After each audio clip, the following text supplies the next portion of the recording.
Coughing up dark, thick blood, the frail old man struggles to breathe, desperately clinging to the fading memories of a civilized world. Rushing to his side, a young village girl bursts into the room carrying a bowl of warm dumplings, her face etched with deep concern for the dying elder.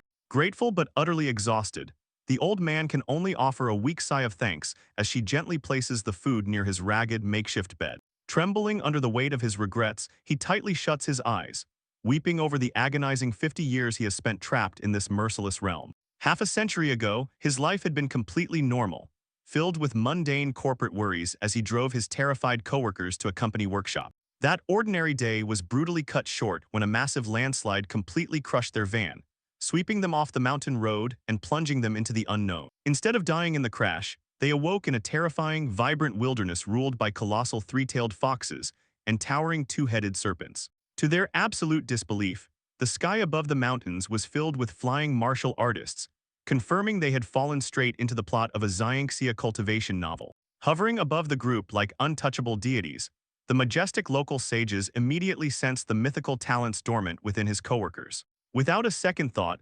celestial blue dragons descended from the storm clouds, snatching the chosen ones into the heavens to cultivate their boundless potential. Left behind as the sole useless mortal, Seo was forced to wander down into a bustling, foreign city just to figure out how to survive. Towering temple rooftops and ancient architecture loomed over him, mocking the grand, magical destiny he had desperately hoped to achieve. Stripped of his modern comforts and denied any magical cheats, he had no choice but to pick up a heavy wooden shovel. Surrounded by the harsh reality of the lower class, the once office worker broke his back doing grueling manual labor day in and day out. Even his former company director couldn't stand the poverty, gambling his meager savings on a cheap, third-rate martial arts manual sold on the streets. Miraculously, that desperate gamble paid off, and after mastering his new strength, the golden-robed director left Seo behind to conquer the Jianghu alone. Abandoned once again, Seo stood in the barren, dusty wasteland, leaning on the very shovel that symbolized his pathetic existence.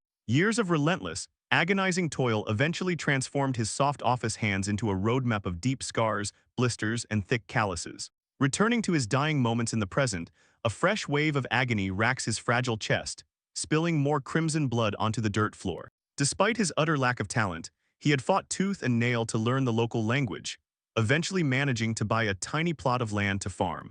Refusing to give up, the resilient old man had even invented a modern soap recipe, peddling his neat stacks of inventory in the market to make an honest living. Yet in a world entirely ruled by strength, his hard work was instantly erased when ruthless thieves stole his recipe and destroyed his business in broad daylight. Now, as a vicious snowstorm howls relentlessly outside his crumbling hut, the bitter winds slowly drain the last remnants of his body heat. Collapsing into the freezing shadows, he stares into the dark room, hopelessly whispering to a god that seemingly abandoned him 50 years ago. Biting down on his own lip in sheer frustration, blood stains his white beard as he questions why his absolute best efforts were never enough to survive. Tears stream down his weathered wrinkles, grieving the brutal unfairness of a universe that tossed him aside just for being painfully ordinary. Yielding to the inevitable, his heavy eyelid finally flutters shut, officially marking the tragic end of a man who fought his entire life for absolutely nothing. Fading into a cold, dark abyss, his final thought is a desperate, dying wish for just a fraction of power, an opportunity he was completely denied. Gasp, sucking in a massive, panicked breath of air, a young voice suddenly shatters the peaceful silence. Instead of a dark afterlife, a brilliantly bright, cloud-filled sky greets his newly opened eyes. Shielding his face from the sun, he stares at his smooth, unblemished hand in utter bewilderment, wondering why he isn't a frozen corpse. Groaning in confusion, his former coworkers begin to sit up in the tall grass around him, entirely unharmed and completely oblivious to their surroundings. As the impossible reality sets in, Seo's pupil dilates, his heart hammering against his ribs in pure, unadulterated shock. A confident, razor-sharp smirk slowly creeps onto his rejuvenated face as he realizes the ultimate truth. His unique power wasn't a combat skill, but a full regression. Surveying the confused group gathered in the clearing, he easily spots the one man who made his previous life a living hell. The lush, vibrant forest stretching out behind them is a stark, beautiful contrast to the freezing, miserable hut he died in just moments ago. Panicking beside him, an older coworker screams that they've been transported to a strange world, playing out the exact scenario from half a century ago. Turning his back to the useless commotion, Seo calmly acknowledges the angry voice calling out his corporate title from behind. Stroking his chin in deep thought, he briefly considers the typical protagonist route of secretly manipulating his future knowledge to slowly gain an advantage. Before he can finish plotting, an aggressive hand tightly grips his shoulder, violently yanking him out of his daydreams. Without a shred of hesitation, his furious boss unleashes a brutal punch, sending Seo stumbling backward onto the grass. The sudden eruption of violence leaves the female co-workers gasping in horror, completely paralyzed by the unprovoked assault. Looming over his subordinate, Section Chief Jian spits venomous insults, blaming the terrified driver for falling asleep at the wheel and crashing their van. Touching his stinging cheek, Seo stares up blankly, taking a moment to process a corporate lecture he hasn't heard in 5 decades. Looking up at the pathetic, angry face of Jian Myung-hoon, 50 years of suppressed, agonizing rage instantly bubbles to the surface of Seo's mind. Back on Earth, this arrogant nepotism baby had practically coasted through the SJD company, securing his high-ranking position solely through his uncle's heavy influence. Stepping in to defend Seo, another co-worker furiously pushes the screaming chief back, yelling that the landslide was an unavoidable natural disaster. Slowly pushing himself up from the grassy floor, the regressor openly admits his mistake, acknowledging that he did indeed doze off during the drive. But as a trickle of blood drips from his lip, his gaze turns deadly, loudly exposing the fact that the section chief illegally forced his own driving duties onto him in the first place. Caught completely in his own hypocrisy, Jian throws a massive temper tantrum, struggling against the men holding him back as he shrieks like a petulant child. Peering into his past life's memories, Seo vividly recalls how his younger, naive self had desperately bowed and apologized to this very man out of misplaced corporate guilt. That single moment of pathetic submissiveness had set the tone for his miserable existence, eventually leading him to grovel on his hands and knees before savage mountain bandits just to stay alive. He had endured endless humiliation, swallowing his pride even when arrogant, high-level martial artists openly spat on his dignity. Wiping the fresh blood from his mouth, the reborn office worker accepts a harsh truth. Acting like a subservient coward in this realm only invites more torment. His knuckles turn stark white as he grips his knee, channeling every ounce of his hardened, survivor willpower to firmly plant his feet on the ground. Raising his head, his face is completely devoid of any fear, coldly calling out his former superior's name. Standing tall and unbothered, Seo radiates an aura of seasoned intimidation, warning the frantic chief that playing the corporate blame game won't save them out here. Utterly insulted by this sudden show of defiance, the spoiled executive loses his mind, roaring a string of curses at the unexpected disrespect. Breaking free from the crowd, Jian lunges forward, throwing a wildly telegraphed right hook aimed straight at Seo's jaw. But to a man who survived 50 years at the absolute bottom of a violent cultivation world, this sloppy attack moves in pathetic slow motion. Shifting his weight effortlessly, Seo delivers a devastating counterpunch, using the combat instincts physically beaten into his soul over decades. Following up with ruthless precision, a vicious uppercut connects directly with the chief's chin, snapping his head back in a violent shower of blood. Every brutal strike he ever received from the merciless mountain thugs flashes through his mind, fueling the sheer ferocity of his retaliation. Channeling a lifetime of pent-up agony, he mounts the falling executive, mercilessly battering his face with heavy, rhythmic blows. The surrounding office workers watch in pure terror, unable to comprehend the raw, unfiltered savagery suddenly displayed by their mild-mannered colleague. Knowing exactly how to permanently break a man's spirit, Seo drives his knuckles directly into Jian's eye sockets, amplifying the pain to agonizing levels. Raising his trembling, crimson-stained fist against the bright blue sky, he waits for the inevitable consequence of true, unbridled violence. Pinned completely beneath his subordinate's dominant strength, the battered and broken boss instinctively cowers in the blood-stained grass. Weeping pathetically with a shattered nose, the once arrogant section chief stammers out the exact 2 words Seo had spent his entire life repeating: "I'm sorry." Having successfully established the new hierarchy of this brutal world, Seo lets out a long, calming sigh, fully prepared to completely rewrite his destiny. Stumbling backward with a bloody face, the arrogant boss collapses into the grass while the horrified co-workers demand to know why Seo would brutally attack their own colleague. Exhaling a long, steady breath to calm his racing heart, the regressor simply turns his back on the pathetic scene, quietly agreeing that he completely lost his temper. Knowing full well that he will likely outlive these useless people anyway, he drops into a polite bow, formally apologizing to the group for crashing the van. Stepping in to mediate the tension, the orange-jacketed director Kim acknowledges the chief's harsh words, but sternly reprimands Seo for his extreme overreaction. Biting his tongue to suppress a sarcastic laugh, the time traveler obediently lowers his head, expertly playing the role of a submissive corporate slave. Behind his feigned respect, 50 years of memories remind him that this very director is destined to become a phenomenally powerful martial artist in the future. A calculating gleam flashes in Seo's eye as he realizes that securing Kim's favor right now is the absolute key to surviving the brutal early stages of this world. Pivoting back to the battered section chief, the cunning manager swallows his immense pride and extends a formal, utterly fake apology. Still clutching his bruised jaw, the spoiled executive glares up from the dirt, ready to spit out another string of vile corporate curses. But the words instantly die in his throat the moment he meets Seo's gaze.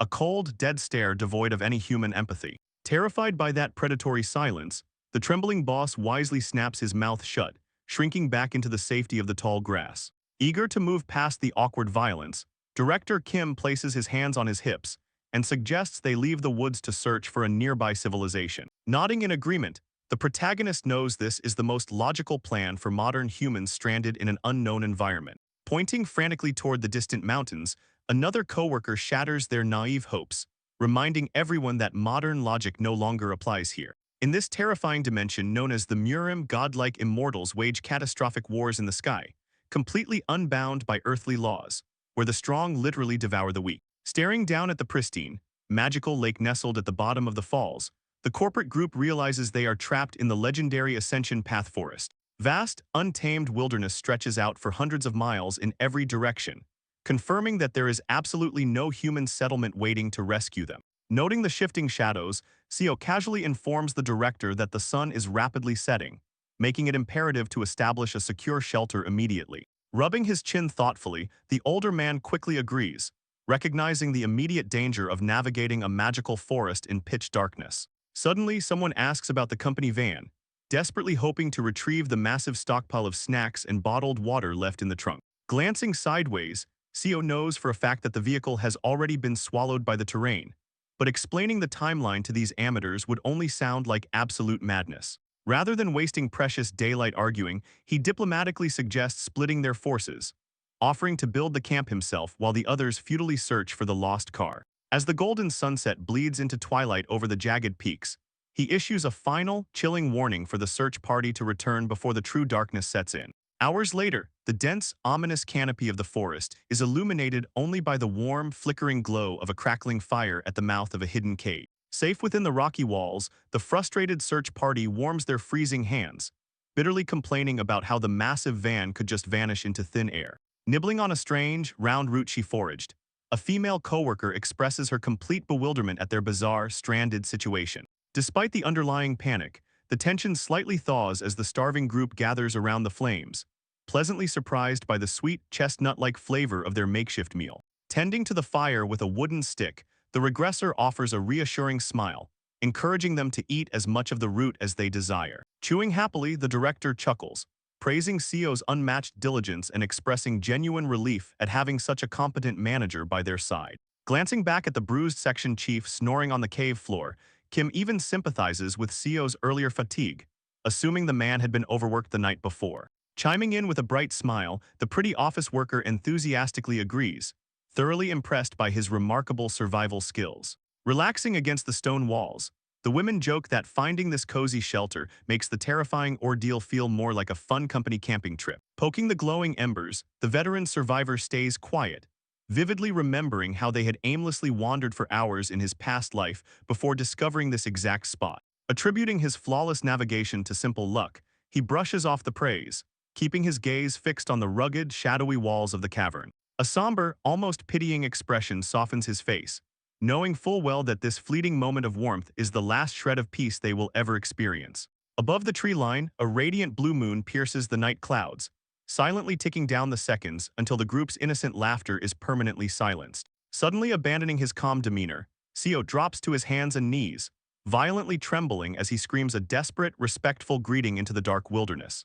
Emerging from the shadows with glowing, crimson eyes, a colossal, demonic wolf towers over his prostrating body, deeply intrigued by the bizarre scent of a human who actually knows its title. Woken by the sudden commotion, the sleepy coworker lazily rubs her eyes, annoyed by the loud shouting disrupting her rest. The second her vision clears, A blood-curdling shriek rips from her lungs as she beholds the nightmarish apex predator looming right outside their sanctuary. Panicking, the protagonist whips his head around, frantically ordering his frozen colleagues to drop to their knees and show immediate respect to the Lord of the Forest. Bearing rows of razor-sharp, saliva-drenched teeth, the monstrous beast growls that its usual instinct is to brutally rip trespassing humans limb from limb. Lowering its massive snout to sniff the quivering manager, the creature admits that Seo's rare display of proper manners has earned them a tiny sliver of mercy. Utterly paralyzed by the monster's suffocating aura, the rest of the group drops to the dirt, forced to listen as the beast demands a flesh-and-blood toll for occupying its territory. Keeping his forehead glued to the grass, Seo flashes back to the gruesome consequences of failing to satisfy this exact monster 50 years ago. In that tragic timeline, the terrified office workers had screamed and fought back, resulting in a horrific massacre that left their dismembered corpses bleeding out on the lawn. Licking its chops with a deeply sinister glint in its eye, the wolf casually demands that one single person offer up an arm to pay the bloody toll. Narrowing his eyes with grim determination, the regressor views this horrific ultimatum as a massive victory. Trading a single limb is a remarkably cheap price to prevent a total squad wipe. His confidence stems from a crucial piece of future knowledge. In exactly 2 days, a faction of godlike cultivators will arrive, possessing mystical medicine capable of regenerating lost body parts. Furthermore, the strange, twisted root he had fed to the group earlier wasn't just food. It was a potent natural anesthetic he deliberately foraged to numb the impending agony. Without waiting for anyone else to step up, Seo bravely grabs his own shoulder, extending his left arm toward the drooling predator. Gasping in absolute shock, the groveling coworkers stare wide-eyed, unable to comprehend the sheer, self-sacrificing bravery of their supposedly average manager. Praising his excellent manners, the monstrous lord of the forest unhinges its massive jaws, lunging straight for the offered flesh. An agonizing, guttural roar erupts from Seo's throat as rows of dagger-like teeth cleanly shear through his muscle, bone, and sinew in a sickening spray of crimson. Tossing her head back, the giant beast swallows the severed appendage whole, savoring the gruesome midnight snack while blood drips from her pristine white fur. Disgusted and deeply traumatized by the visceral crunching sounds, the female colleagues tightly squeeze their eyes shut, weeping as they try to block out the sheer horror of the moment. Collapsing forward into a puddle of his own blood, the mutilated survivor desperately reaches out with his remaining hand, grabbing a leftover chunk of the anesthetic root. Tears streaming down his pale, sweat-drenched face, he frantically chews the raw herb, praying for the numbing properties to kick in before he passes out from the systemic shock. Looking down at her bleeding victim with clear disappointment, the beast casually remarks that his flesh tasted awful, corrupted by the filthy impurities of the modern world. Forcing his heavy eyelids to stay open, Seo weakly apologizes for the subpar meal, feeling the blessed, dulling effect of the medicinal root finally spreading through his veins. Satisfied with the transaction, the majestic predator declares that her divine blessing will prevent him from bleeding to death, granting the group exactly 7 days of absolute sanctuary. With a massive, earth-shattering leap, the colossal fox launches herself back into the sky, leaving a crater of crushed grass in her terrifying wake. The moment the monster disappears, the paralyzed coworkers scramble to their feet, sprinting toward their bleeding colleague in a complete state of panic. Clutching his ruined shoulder, the pale protagonist calmly orders them back inside the cave, promising to explain the impossible reality of their situation. Safely huddled back within the stone walls, Seo weaves a convincing lie, claiming the magical beast had telepathically warned him about this realm earlier that morning. Dropping the ultimate bombshell, he officially confirms to the bewildered corporate slaves that they have crossed over into the mythical, blood-soaked world of the Murim. Director Kim's jaw drops in utter disbelief, struggling to process that the fantasy novels he read for fun have suddenly become his living, breathing nightmare. Leaning heavily against the cold cavern wall, Seo assures the terrified group that his gruesome sacrifice has bought them a guaranteed week of safety to figure things out. But as his vision blurs and his breathing turns shallow, he ominously mutters that this temporary peace will require them to sacrifice even more in the near future. Before anyone can ask what he means, the severe blood loss and potent painkillers finally take their toll, dragging the exhausted regressor into a deep, forced slumber. High above the ascension path, an unnatural, purple celestial eye watches over the forest, serving as a silent reminder of the supernatural horrors lurking in the dark. While Seo remains completely unconscious against the rocks, a heated argument immediately erupts, with someone fiercely defending the manager who just traded a limb for their lives. Looking at the bloody stump, another coworker coldly argues against showing too much loyalty, pointing out the grim reality that the monster will demand another sacrifice next week. Stepping outside the cave to privately strategize, the men quickly agree to aggressively milk Seo for all his survival knowledge over the next 7 days. Lurking back in the shadows of the cavern, the bruised section chief stares down at his mutilated savior with a sickeningly cruel smile, deciding that a one-armed man is the perfect bait for the beast's next meal. Panicking over the group's grim reality, the cowardly section chief desperately tries to turn the co-workers against Seo, accusing the regressor of planning to chop off their limbs next to feed the fox. Annoyed by the pathetic whining, Seo quietly leans down and wraps his remaining hand tightly around a heavy, jagged rock. Completely oblivious to his own impending death, Jian continues to throw a massive temper tantrum, frantically waving his arms to assert his dominance. Staring blankly at his makeshift weapon, the seasoned survivor calculates that he could effortlessly crush the modern-day boss's skull with a single brutal strike. The unhinged executive just keeps barking useless orders at the trembling staff, desperately trying to regain control of his shattered corporate hierarchy. A dark, murderous shadow falls over Seo's eyes as he seriously debates ending the annoying man's life right here and now. Exhaling a long, calming sigh, he eventually chooses patience over violence, gently placing the heavy stone back onto the cavern floor. Turning his back on the bickering group, he reasons that committing cold-blooded murder so early would only paralyze the rest of the useful workers with sheer terror. Walking directly past his infuriating boss, he glares sideways, bluntly threatening to shatter Jian's ankles if he doesn't shut his mouth. Amused by the sudden, terrified silence, the regressor smirks to himself, acknowledging that these aren't inherently bad people, just ordinary mortals thrown into an absolutely maddening situation. By the time the sun rises the next day, the forest has completely transformed into a lush, breathtakingly beautiful paradise. Escorting the group through the woods, Seo recalls how a terrifying two-headed snake had cornered them during this exact same morning in his previous life. Instead of demanding a severed limb, that particular serpent only required a small toll of blood, prompting an eager Chief O to quickly roll up his sleeve. But the moment the giant reptile swallowed the offering, it violently spat the crimson liquid back out, screaming in absolute disgust. Remembering the snake's hilarious reaction, Seo snickers inwardly, perfectly aware that a 21st century office worker's blood is heavily polluted with nicotine and terrible cholesterol. Shaking off the nostalgia, the one-armed manager abruptly calls out Jian by his full name, ordering the bruised boss to come pick herbs with him. Intimidated by the sudden command, the section chief timidly scrambles to his feet,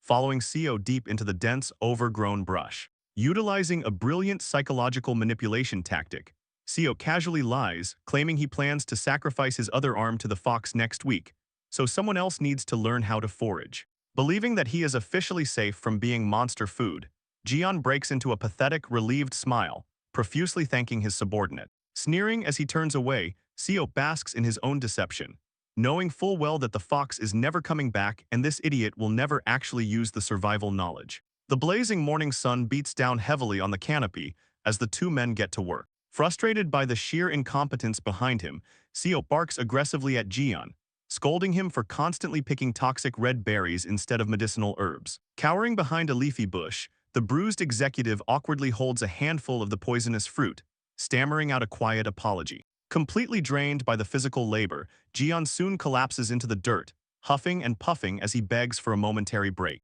Unbothered by the man's suffering, Seo coldly orders him to finish the job before dusk, perfectly mirroring the toxic corporate abuse he once endured at the company. Suddenly, Jian's trembling hands unearth a massive, incredibly thick root covered in vibrant, mystical leaves. Staring at the massive specimen in absolute disbelief, the exhausted boss realizes he is holding a naturally grown wild ginseng root. Looking down at the treasure, Seo confirms its identity, secretly gathering his own pile of safe, edible fruits. In this magical realm, the overwhelmingly rich spiritual energy of the Ascension Path causes ordinary plants to mutate into incredibly potent, chi-boosting treasures for martial artists. Blinded by the immense monetary value of the find, Jian excitedly asks if he can dig up more, completely forgetting his previous exhaustion. Before they can harvest the rest, Seo senses a terrifying shift in the atmosphere, staring at the darkening horizon as a loud rumble echoes across the peaks.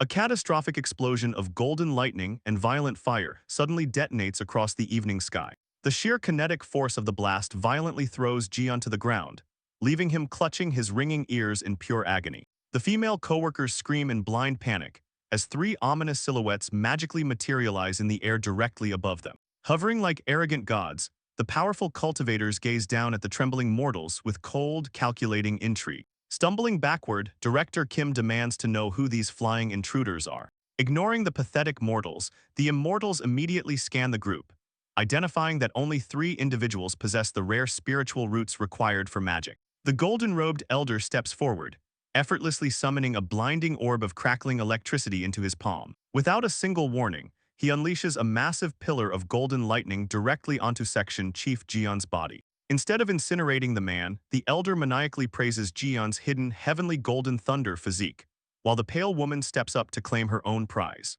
Plucking the strings of her wooden lute, she blasts a torrent of dark, spectral yin energy straight into a terrified female coworker. Cackling wildly, the pale immortal is absolutely thrilled to have discovered someone possessing the mythical, ghostly yin, transforming immortal root.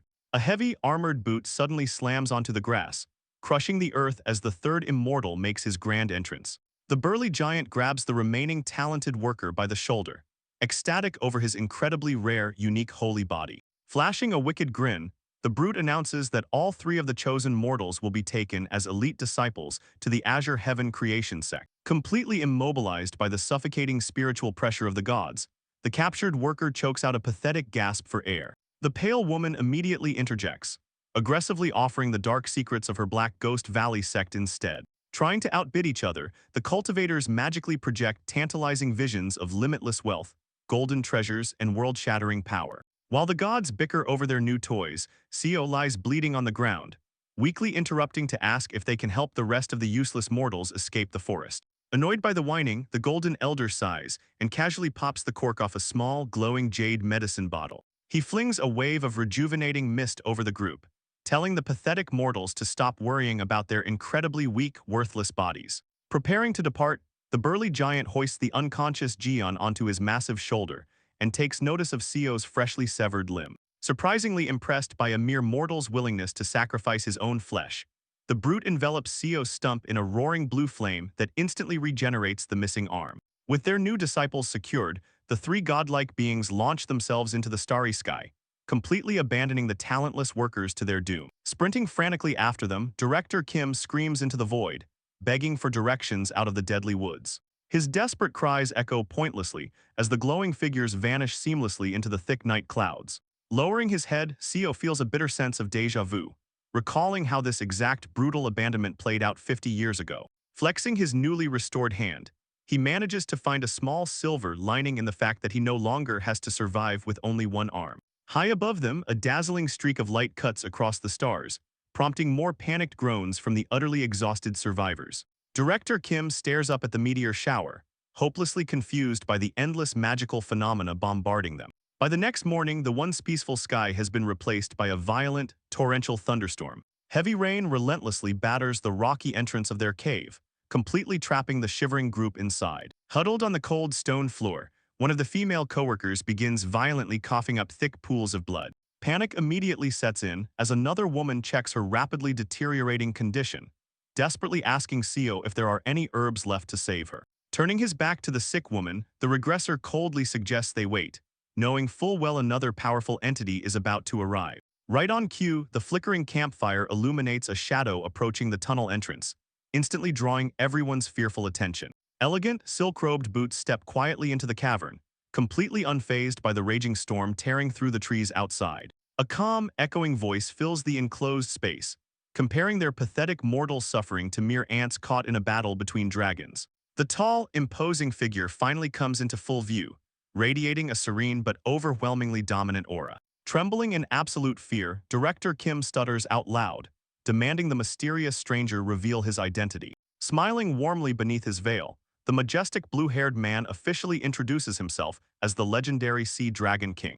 Outside the rocky cave, the torrential downpour continues to hammer the earth, masking the absolute disbelief echoing from within the shelter. Standing calmly among the stranded mortals, the majestic Sea Dragon King points a long, elegant finger toward the unconscious woman on the ground, revealing she is the true cause of the sudden tempest. Stroking his chin with mild fascination, the immortal notes the sheer absurdity of an ordinary, uncultivated human unconsciously wielding such devastating sorcery. Stepping forward to defend their confusion, Seo gestures to the dark cavern, respectfully explaining that they only just arrived in this terrifying wilderness. A booming, arrogant laugh erupts from the blue-haired deity, highly amused by the mortal's bold attempt to rationalize their impossible situation. Calming his laughter, the Dragon King pieces the puzzle together, deducing that powerful cultivators had already swooped in to abduct the other talented members of their bizarre group. Looking down at the regressor, the divine being acknowledges how incredibly convenient it must seem for a god to randomly stumble upon their hiding spot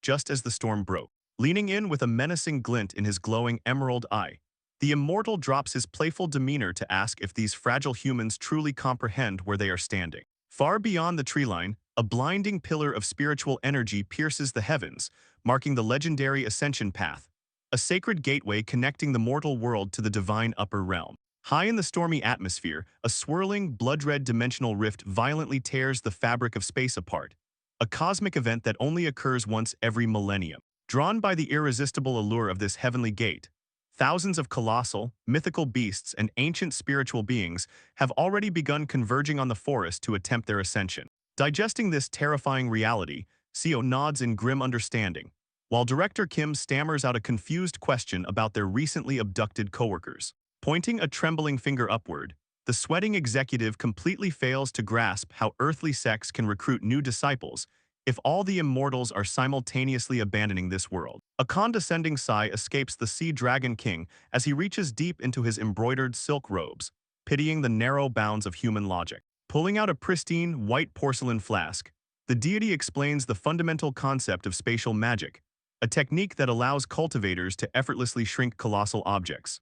Cradling the magical tool in his palm, he casually reveals that the previous immortals likely stored their entire sex, buildings and all, inside similar pocket dimensions to carry them into the heavens. To emphasize his point, the king mentally projects a breathtaking vision of a towering, golden undersea pagoda locked within his flask, serving as a dormant sanctuary for nearly 2,000 sea dragons. Staring at the impossible display of divine power, both Seo and the director are rendered completely speechless, entirely paralyzed by the vast gap between mortals and gods. Turning his attention back to the prize, the deity gently rests his hand on the sleeping woman's forehead, marveling at the raw, untamed potential hidden within her fragile vessel. Refusing to lose another colleague, Director Kim foolishly breaks from the ranks, lunging forward with a desperate cry to stop the abduction.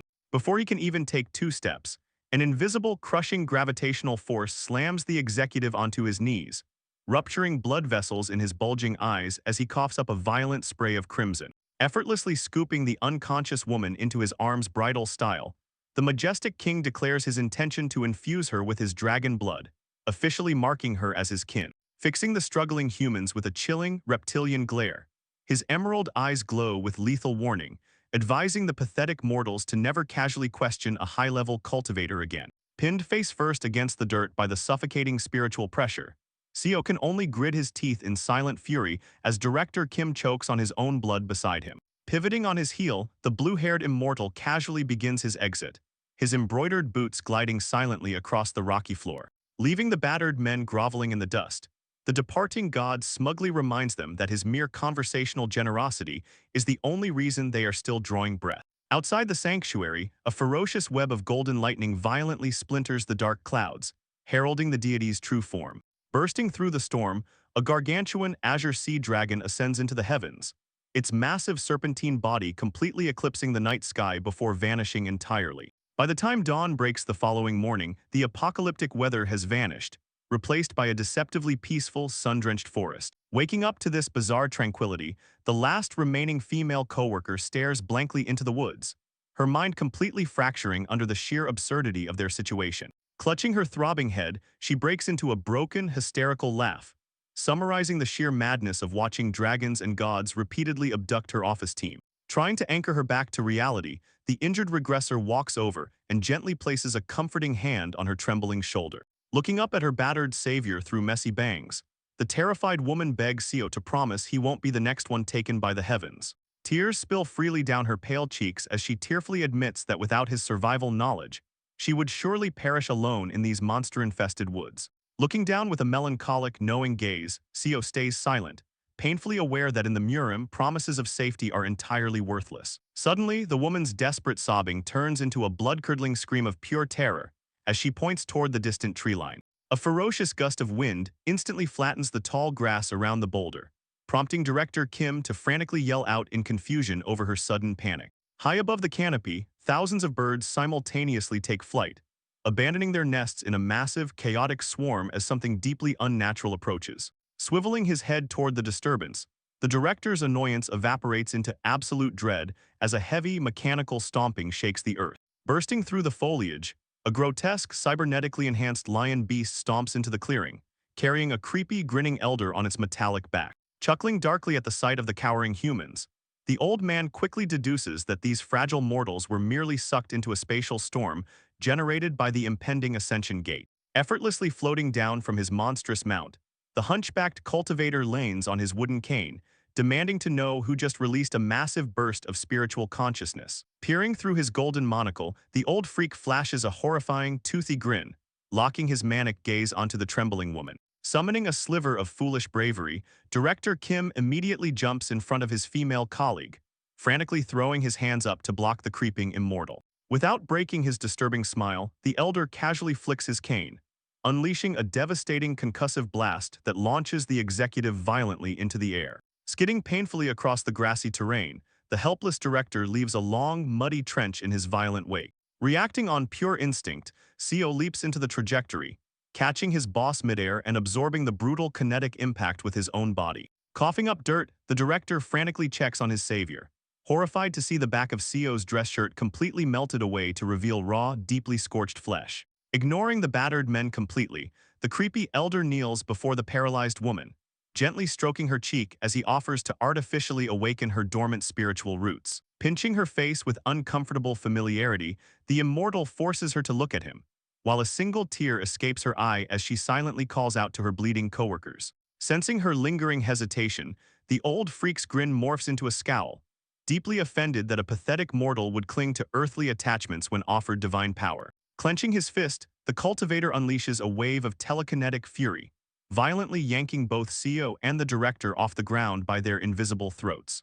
Dangling the choking men high in the air, the psychotic elder declares he will personally sever her worldly ties by snapping their necks, forcing the screaming woman to beg for their lives. Leaning in inches from her tear-streaked face, the monocled villain coldly demands her absolute obedience and total detachment from her past. Defeated, she nods in submission, prompting the old man to open his hand and let the gasping corporate workers crash heavily back into the soil. Realizing that leaving them nearby would only distract his new toy, the unhinged immortal charges a swirling vortex of purple magic in his palm, deciding to banish the men to a random mortal nation. With a flick of his wrist, a blinding, golden dimensional rift tears open right behind the kneeling director, radiating a chaotic, unpredictable energy. Knowing they are about to be randomly teleported across the continent, Seo desperately dives toward the dirt, stretching his hand out to grab the medicinal roots they foraged earlier. As the fiery portal violently sucks the two men into the unknown void, the newly recruited woman reaches out, screaming the regressor's name one final time before the rift violently snaps shut. A jarring transition spits the two battered men out onto a cold, stone-tiled floor, where they lie completely unconscious amidst a pile of scattered herbs and a shattered wooden box. Groaning softly, the seasoned survivor is the first to open his eyes, his blurred vision slowly adjusting to the unfamiliar wooden ceiling. Clutching his throbbing head, Seo staggers out of the dark alleyway and into the blinding sunlight, entirely disoriented by his new surroundings. A bustling, vibrant ancient marketplace unfolds before him, filled with merchants shouting prices and locals staring openly at the bloody, half-naked lunatic stumbling through their streets. Looking down at his expensive, dirt-stained dress shoes, he realizes the psychotic elder wasn't bluffing about the randomness of the teleportation spell. Shielding his eyes from the glaring sun, the regressor scans the horizon, a sudden wave of nostalgic recognition washing over his bruised face. Standing with his severely burnt back exposed to the crowd, he gazes up at a towering, majestic red pagoda, realizing he has been banished right back to the exact same city where he lived out his miserable previous life. Thrust violently out of the chaotic dimensional rift, Seo and director Kim find themselves magically deposited right into the heart of a bustling, ancient marketplace.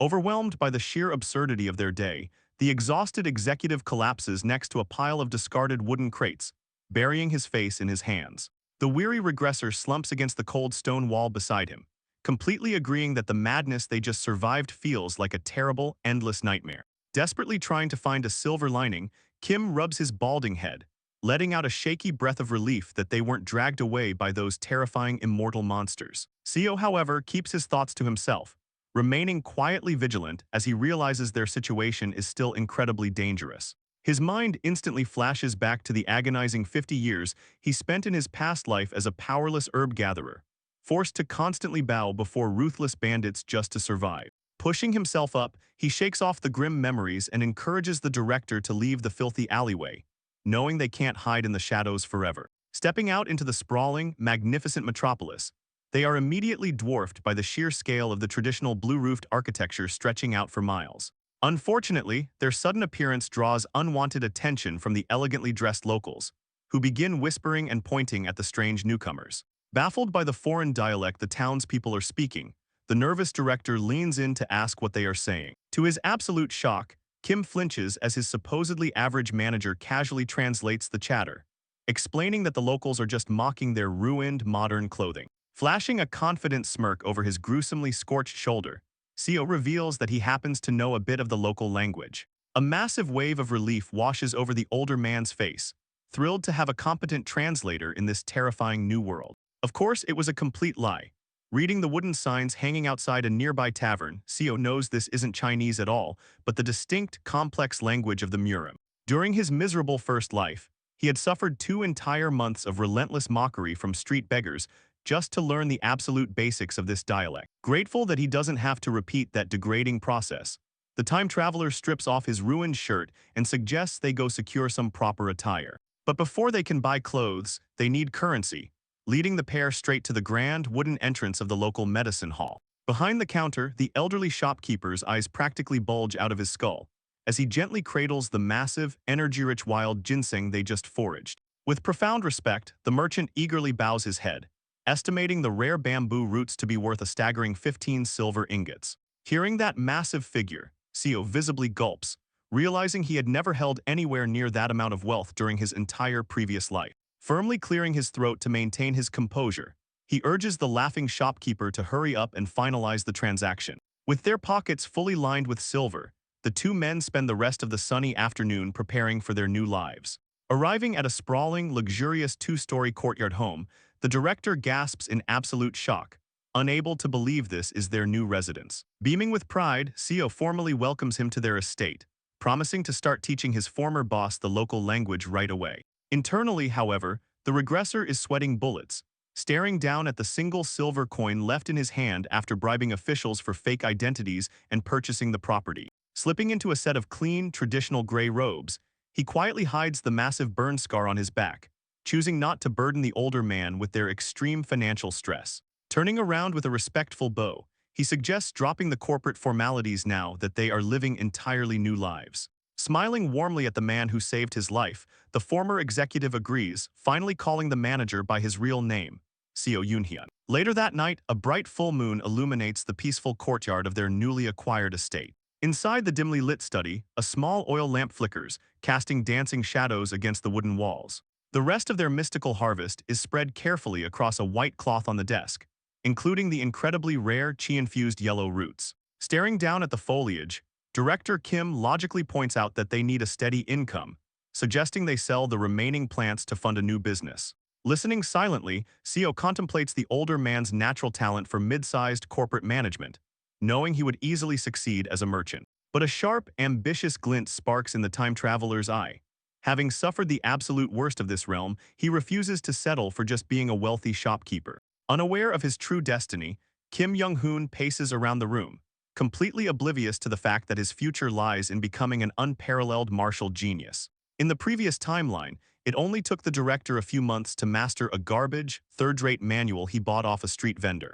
Once he acquired genuine techniques, he rapidly evolved into one of the most terrifyingly powerful martial artists in the entire Jianghu. A wicked smirk creeps onto Seo's face as he hatches a brilliant plan. What if he bypasses the garbage manuals and helps Kim learn advanced martial arts from the very beginning? By accelerating the director's growth, he could single-handedly orchestrate the premature birth of the greatest swordsman this world has ever seen. Perfectly positioning himself as the man who funded that genius, the regressor would secure an unstoppable, loyal bodyguard for his own survival. Cutting off the business talk, Seo bluntly reminds his boss that they are currently living in the ruthless, violent world of the Murim, where wealth only attracts deadly gangs. Startled by the sudden shift in tone, Kim awkwardly chuckles at the suggestion of learning self-defense, pointing out that powerful sects don't just teach outsiders for free. Knowing exactly how to hook his former superior, Seo leans in, perfectly playing to the director's secret obsession with martial arts fantasy novels. He begins listing the local factions, explaining that the demon-slaying sect focuses on blades, the self-binding temple on Buddhism, the suppressing birdhouse on Intel, and the Seven Mysteries sect on diverse styles. He even drops a terrifying rumor about a hidden faction of dark sorcerers, who specialize in lethal stealth and shadowy assassinations. Thrilled like a kid in a candy store, the enthusiastic director immediately chooses the demon-slaying sect without a second thought. Echoing the classic tropes of his favorite books, Kim firmly declares that a true man should only ever wield a magnificent sword or a heavy blade. Narrowing his eyes with intense satisfaction, Seo realizes his manipulative pitch worked flawlessly, setting his grand plan perfectly into motion. When asked how he gathered such detailed intelligence so quickly, the regressor casually lies, claiming he eavesdropped on some gossiping warriors in the marketplace. 3 grueling months swiftly pass, the bright blue sky shining down on the majestic, heavily fortified gates of the demon-slaying sect. Marching right up to the stone steps, Seo respectfully presents the older man as his brother, humbly requesting that they be allowed to learn their famous techniques. Looming over them, the massive bald guard crosses his bulging, scar-covered arms, silently judging the 2 weak-looking commoners. Sweating nervously under the intense scrutiny, Kim prepares for rejection, assuming they don't look like proper warrior material. Seo effortlessly breaks the tension with a bright, charming smile, slipping a shiny silver coin directly into the greedy guard's palm to grease the wheels. The bribe works like a charm, granting them full access to the breathtaking, sprawling courtyards of the elite martial arts compound. Escorted to a lavish administrative building, they step into the shadows to officially negotiate their entry into the prestigious faction. Opening a luxurious wooden box, Seo reveals an absolutely blinding array of perfectly aligned silver ingots, politely offering it as an entrance donation. The high-ranking sect official strokes his thin mustache, his eyes gleaming with barely concealed greed at the massive fortune presented before him. Snatching the heavy box from Seo's hands, the administrator coldly announces that while they will accept the money, it only buys an external disciple position for one of them. Hearing this blatant extortion, Director Kim's face twists in sheer outrage, furiously stepping forward to scream at the scamming official. Seo quickly blocks his angry boss with an outstretched arm, smiling politely as he humbly declares that his older brother will be the one taking the spot. Smirking at the easy payday, the arrogant administrator turns his back and walks through the wooden doors, ordering them to head to the training grounds. Frustrated by the blatant robbery, Kim places a comforting hand on Seo's back, deeply upset that they just spent their entire fortune on a single membership. Brushing off the concern with a cheerful laugh, the time traveler assures him it's fine, claiming he lacks athletic talent and will just support them by starting a business instead. Overwhelmed by this incredible display of selfless loyalty, the older man's eyes well up with tears, vowing to try his absolute best to make it worth the cost. Despite Kim's lingering doubts about starting martial arts at his advanced age, Seo looks him dead in the eye, projecting unwavering faith in his hidden genius. With the trap fully set, the grand architecture of the demon-slaying sect stands as the ultimate stage for the birth of a legend. Dozens of aspiring disciples gather in the massive dirt arena, assembled to witness the brutal internal competitions that determine the sect's hierarchy. Up in the VIP viewing stands, the bearded sect master violently crushes the wooden armrest of his chair, his face contorted in a mask of absolute fury. Down below, a lone swordsman in orange robes stands victorious, having effortlessly decimated the competition with a simple steel blade. All around him, the bruised and battered bodies of the sect's beloved disciples lie groaning in the dust, entirely humiliated by this random, middle-aged outsider. In the violent world of the Murim, truly mastering a martial art requires a deep, almost spiritual attunement between the warrior's physical body and their weapon. Once a basic third-rate fighter comprehends this fundamental connection, their strikes become lethal enough to break into the second-rate realm. However, advancing even further demands an exponential amount of grueling effort, often taking decades of blood and sweat to cross the next threshold. Yet there are a rare few individuals whose monstrous natural talent allows them to completely bypass these typical boundaries, laughing in the face of conventional training. The esteemed demon-slaying sect was renowned across Seokyeong City for housing exactly this kind of elite, highly trained prodigy. That prestigious reputation was utterly shattered the moment a random, middle-aged outsider waltzed into their courtyard, and systematically dismantled their direct disciples. Defying all common sense, Director Kim had achieved the impossible, completely mastering the faction's legendary Absolute Dragon Saber technique in a mere 7 months. Watching from the VIP stands, the bearded sect leader gritted his teeth in sheer panic, completely horrified by the middle-aged man's absurd progression. For an uninvited outsider to reach the prestigious rank of a first-rate warrior in half a year was a direct, humiliating insult to their ancient legacy. Terrified that the public would think their proud tradition had kneeled to a random commoner, the enraged leader violently ordered his men to capture the rogue genius. Almost instantly, dozens of armed guards swarmed the multi-tiered administrative building, throwing the entire compound into absolute chaos. Listening to the frantic commotion from afar, Seo Yoonhyun couldn't help but sigh, realizing that his boss's overwhelming success had painted a massive target on their backs. Trapped inside his personal quarters, Director Kim was abruptly forced to draw his blade, falsely accused of infiltrating the faction as a rival spy. Meanwhile, the regressor simply rubbed his temples in frustration, utterly baffled as to why the sect also arrested him when he hadn't learned a single martial art. Despite the looming threat of execution, the martial arts fanatic continued to happily practice his sword swings right in the middle of their shared cell. Staring at the wooden doors, Seo anxiously reminded his oblivious boss that typical Murim factions brutally destroy a spy's chi center before killing them. Pausing his fluid movements, the shining steel blade caught the sunlight as Kim casually acknowledged the fatal danger. With a fearless, almost manic grin, the older man confidently declared that he could sense the next monumental barrier in his training rapidly approaching. Hearing this casual revelation, a cold sweat broke out on Seo's forehead, completely floored by the sheer, terrifying scope of his companion's potential. Breaking through that specific barrier would elevate a fighter to the realm of absolute masters, a legendary tier usually reserved exclusively for the most ancient and powerful sect leaders. Beyond that lies the mythical martial peak, widely considered to be the absolute physical limit a human can achieve through traditional weapon training. A sly, satisfied smirk crept onto the regressor's face, realizing his gamble to sponsor the director had accelerated the birth of the world's greatest swordsman by decades. 7 tense days passed under strict house arrest, with the sect's elders foolishly giving their prisoner far too much time to meditate. Sitting cross-legged in deep concentration, Kim completely immersed himself in his internal energy, causing 3 ethereal blue lotuses to magically bloom around his aura. Exhaling a thick cloud of pure, refined chi, the former corporate executive opened his eyes, having successfully shattered the boundaries of mortal limitation. Witnessing the legendary 3 flowers gather at the summit phenomenon firsthand, Seo was absolutely speechless at the sheer purity of the energy. Radiating an overwhelming, suffocating pressure, the newly ascended master calmly stood up, declaring that the demon-slaying sex leader was no longer a threat.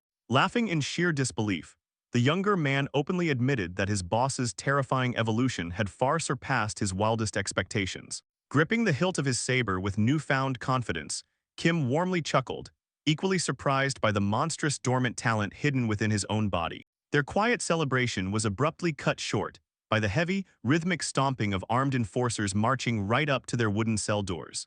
Bursting into the room with drawn weapons, an angry elder read a formal decree from the sect leader, sentencing the 2 spies to have their chi cores permanently shattered. Hearing the brutal verdict, the director's jovial expression instantly vanished, replaced by a cold, deadly glint in his eye. Before the blades could even fully descend upon an unarmed Seo, the room erupted into a violent blur of motion. Moving faster than the human eye could track, Kim lunged forward and drove the heavy pommel of his sword directly into an elder's face, shattering his nose on impact.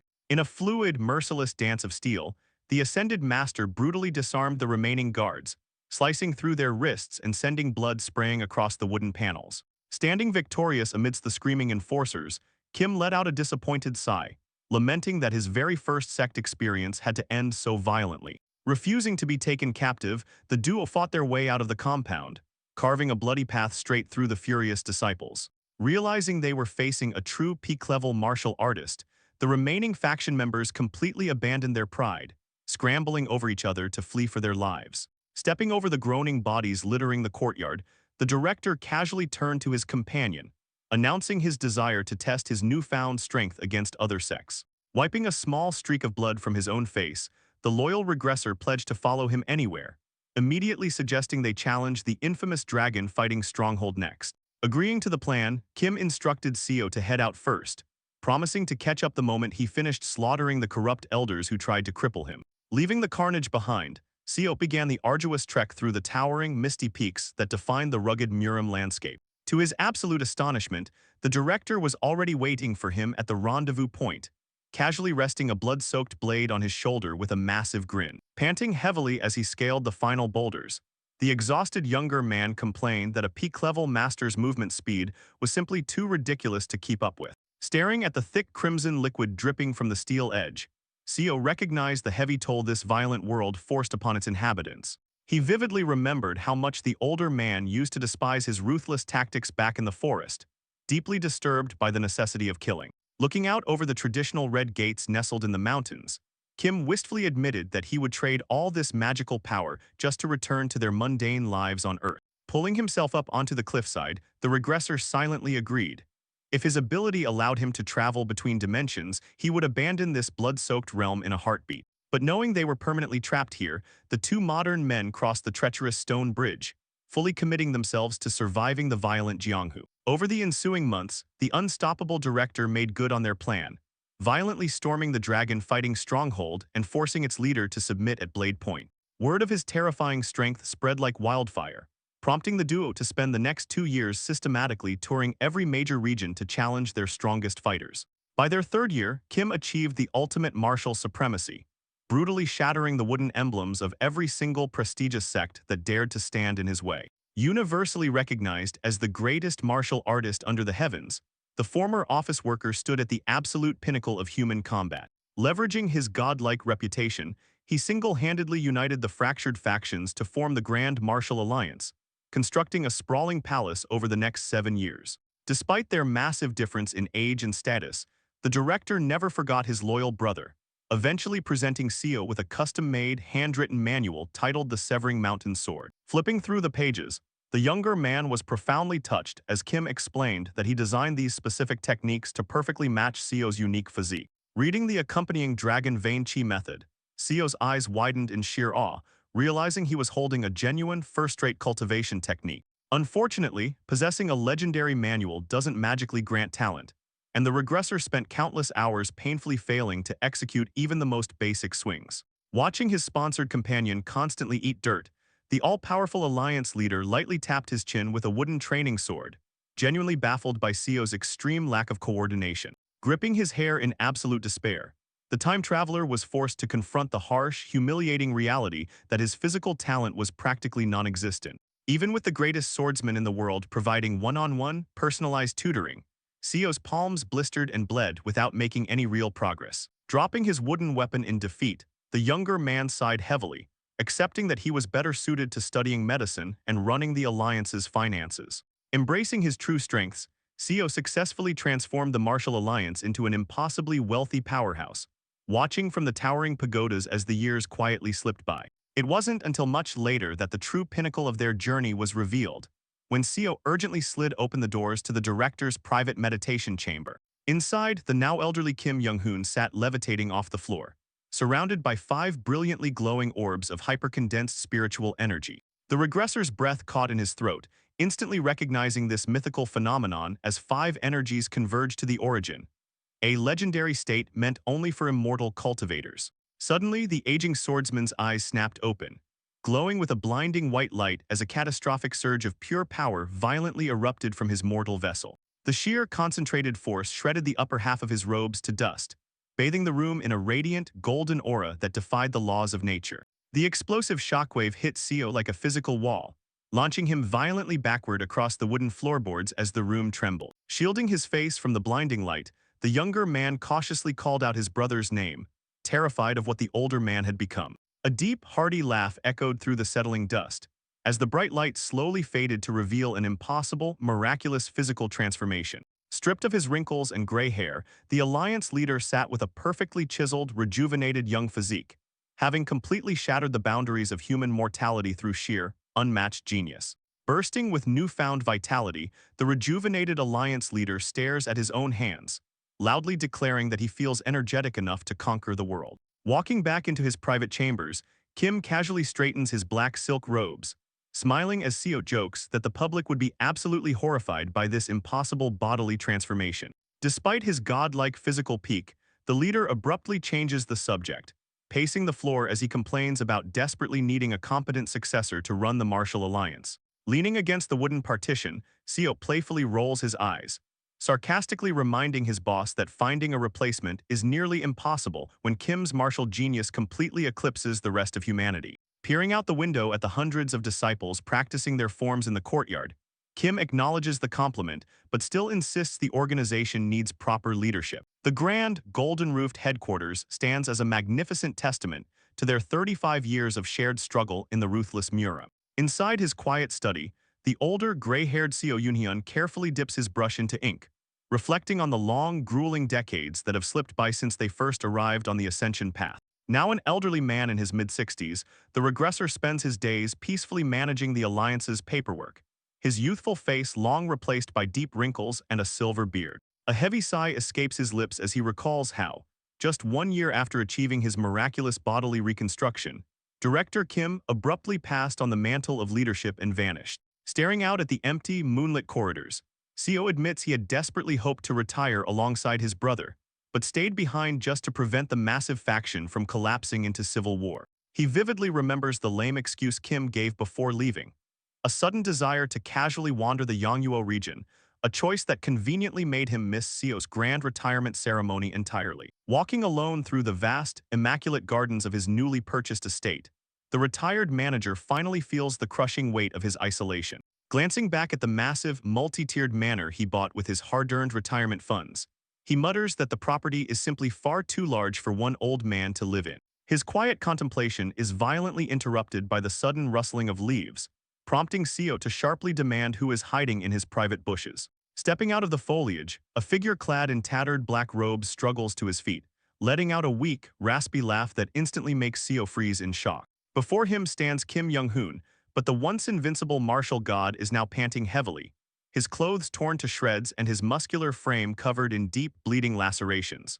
Dropping his sword, the exhausted leader completely collapses onto the manicured lawn, leaving Seo to frantically scream out his name in sheer panic. Staring up at the blue sky with a hollow, defeated expression, Kim softly calls out to his loyal brother, admitting a terrifying, worldview-shattering truth. Kneeling beside the fallen warrior, Seo listens in stunned silence as Kim finally accepts what the regressor has known all along. True genius means nothing in the face of absolute power. Despite being universally recognized as the absolute zenith of mortal martial talent, Kim's voice trembles as he realizes his lifetime of training was ultimately pointless. Trying to comfort his dying friend, Seo forces a weak chuckle, sarcastically asking how a man capable of defeating entire armies could ever consider himself ordinary. Clenching his jaw in agonizing pain, the bleeding swordmaster reveals the horrific cause of his injuries. He had deliberately picked a fight with a genuine immortal cultivator. He explicitly reminds Seo of the catastrophic golden lightning that abducted their co-workers 35 years ago, the very event that sparked Kim's hidden obsession with the heavens. A heavy, dreadful silence falls over the garden as Seo stares at his brother, the sheer, terrifying scale of Kim's secret ambition finally clicking into place. The former Alliance leader reveals that immortal cultivators don't just hide in the mountains. They secretly lurk within the shadows of the royal palace, pulling the strings of the entire nation like puppet masters. As the Martial Alliance grew into a continental superpower, these hidden deities finally took notice, actively directing their oppressive influence to keep the mortals in check. Staring out over the bustling city from his high tower, Kim had despised this invisible leash, furious that opposing the cultivators meant declaring war on the very nation they lived in.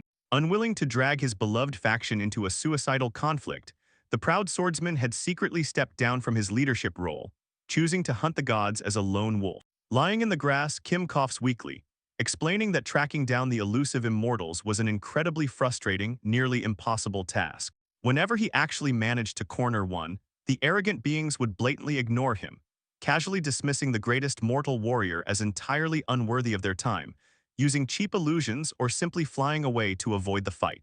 Desperate for closure, Seo leans over the battered man, urgently asking if Kim finally managed to defeat one of the elusive gods. Forcing a bloody, exhausted smile, the swordsman nods, weakly confirming his victory, prompting Seo to nervously joke that such a reckless stunt would have ruined the alliance if he were still in charge. The humor quickly dies as Kim's face darkens, explaining that he literally put his life on the line just to challenge a cultivator at the Chi building stage. Hearing that specific term, Sio's eyes widen in absolute horror, the color draining completely from his wrinkled face. Crouching beside the defeated master, the regressor frantically asks if this chi building stage belongs to one of the 10 strongest deities in the world, praying for a sliver of hope. Staring blankly at the dirt, Kim delivers the crushing blow, revealing that his divine opponent mockingly informed him that chi building is actually the second lowest tier in the entire cultivation hierarchy. A sharp gasp escapes Sio's lungs, his mind reeling as the sheer, insurmountable gap between human effort and divine reality permanently shatters his worldview.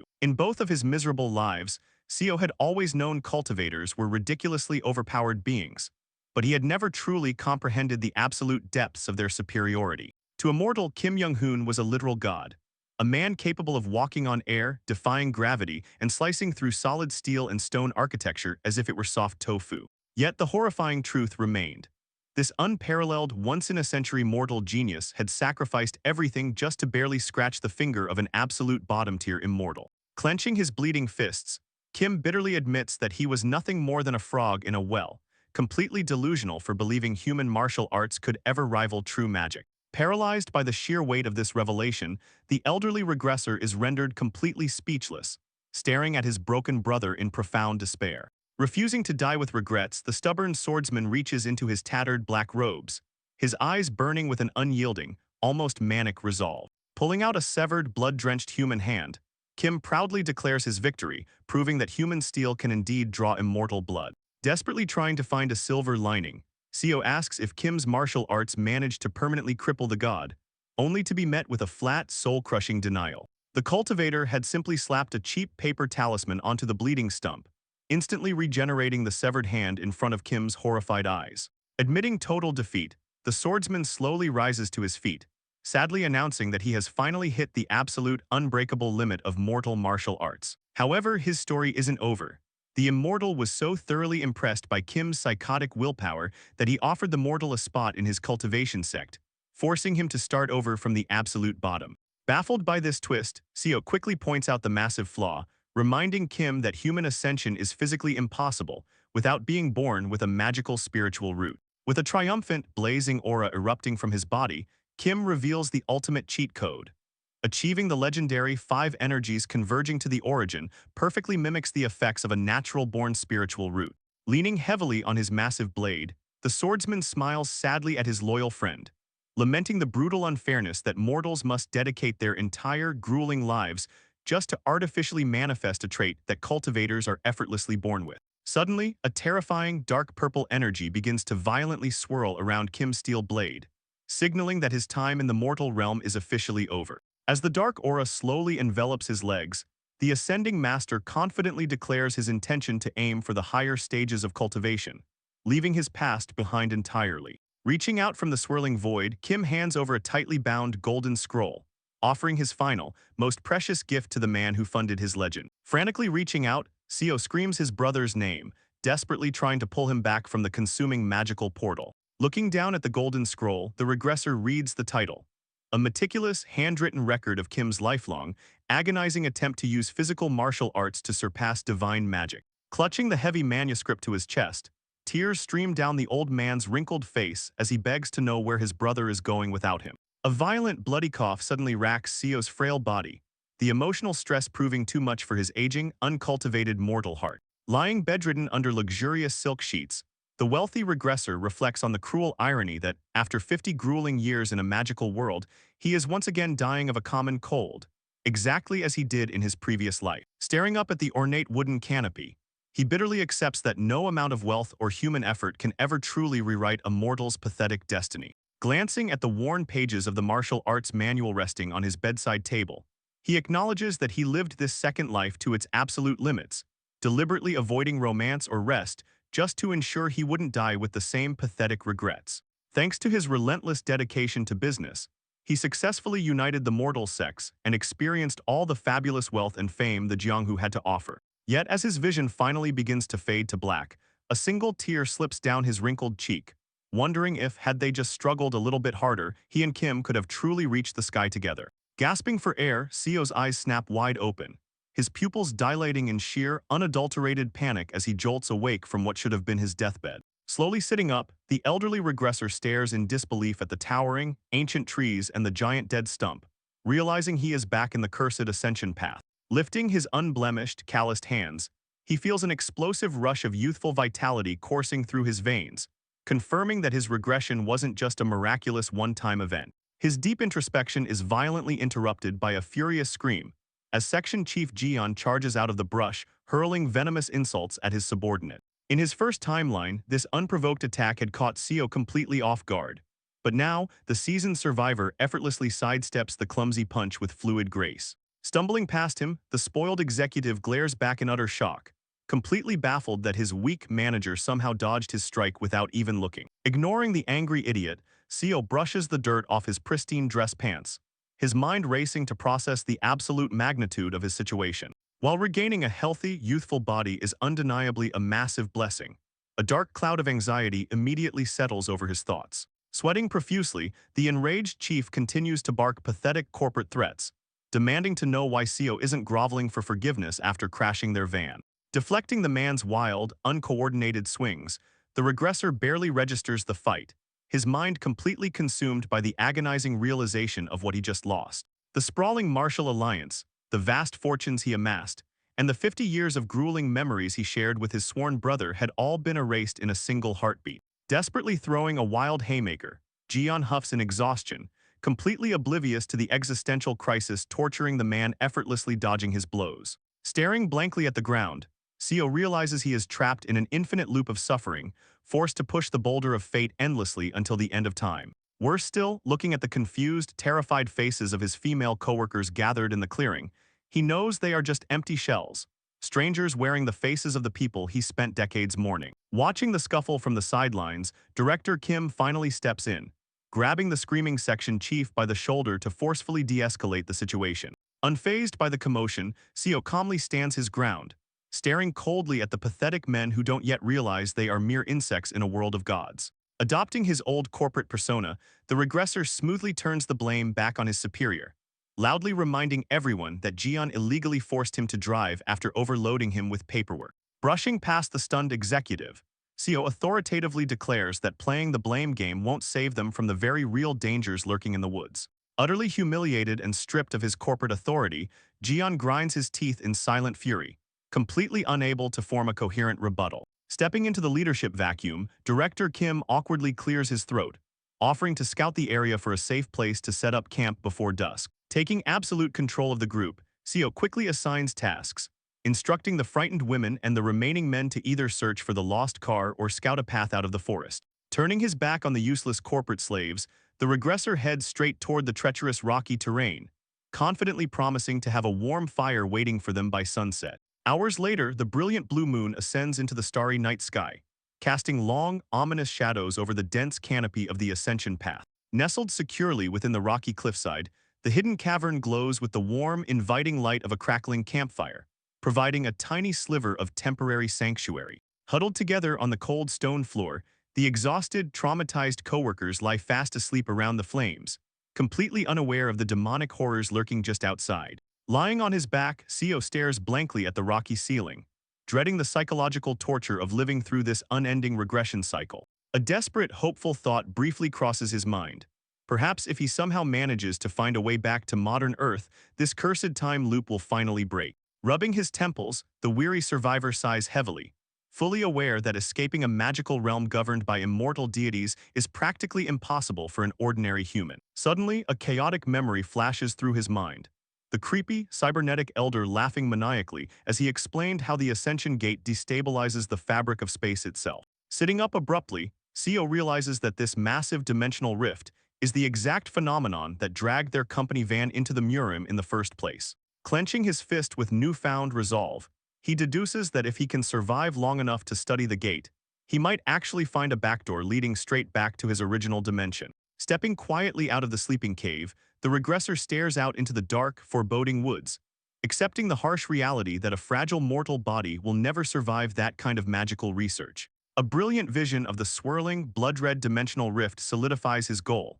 To break the cycle, he must officially abandon his humanity and ascend to immortality. Standing alone under the pale moonlight, Seo Yunhyun officially declares his ambition to become a true cultivator, vowing to follow in the footsteps of his legendary brother, Kim Young-hoon. The next morning, the forest is alive with the peaceful chirping of birds, completely masking the brutal, cutthroat reality of the Murem. Deep in the brush, the sound of aggressive, rhythmic chewing echoes loudly, completely destroying the serene morning silence. Sitting cross-legged in the dirt, Seo ruthlessly gnaws on a massive, unwashed wild ginseng root, desperately trying to force the potent spiritual energy into his uncultivated core. He knows from his past life that simply eating these rare herbs won't awaken a spiritual root, but he has a massive advantage this time around. Closing his eyes, the regressor perfectly executes the dragon vein chi breathing method, a legendary first-rate technique specifically designed for his body by the greatest swordsman in history. A brilliant, ethereal white light begins to glow from his chest,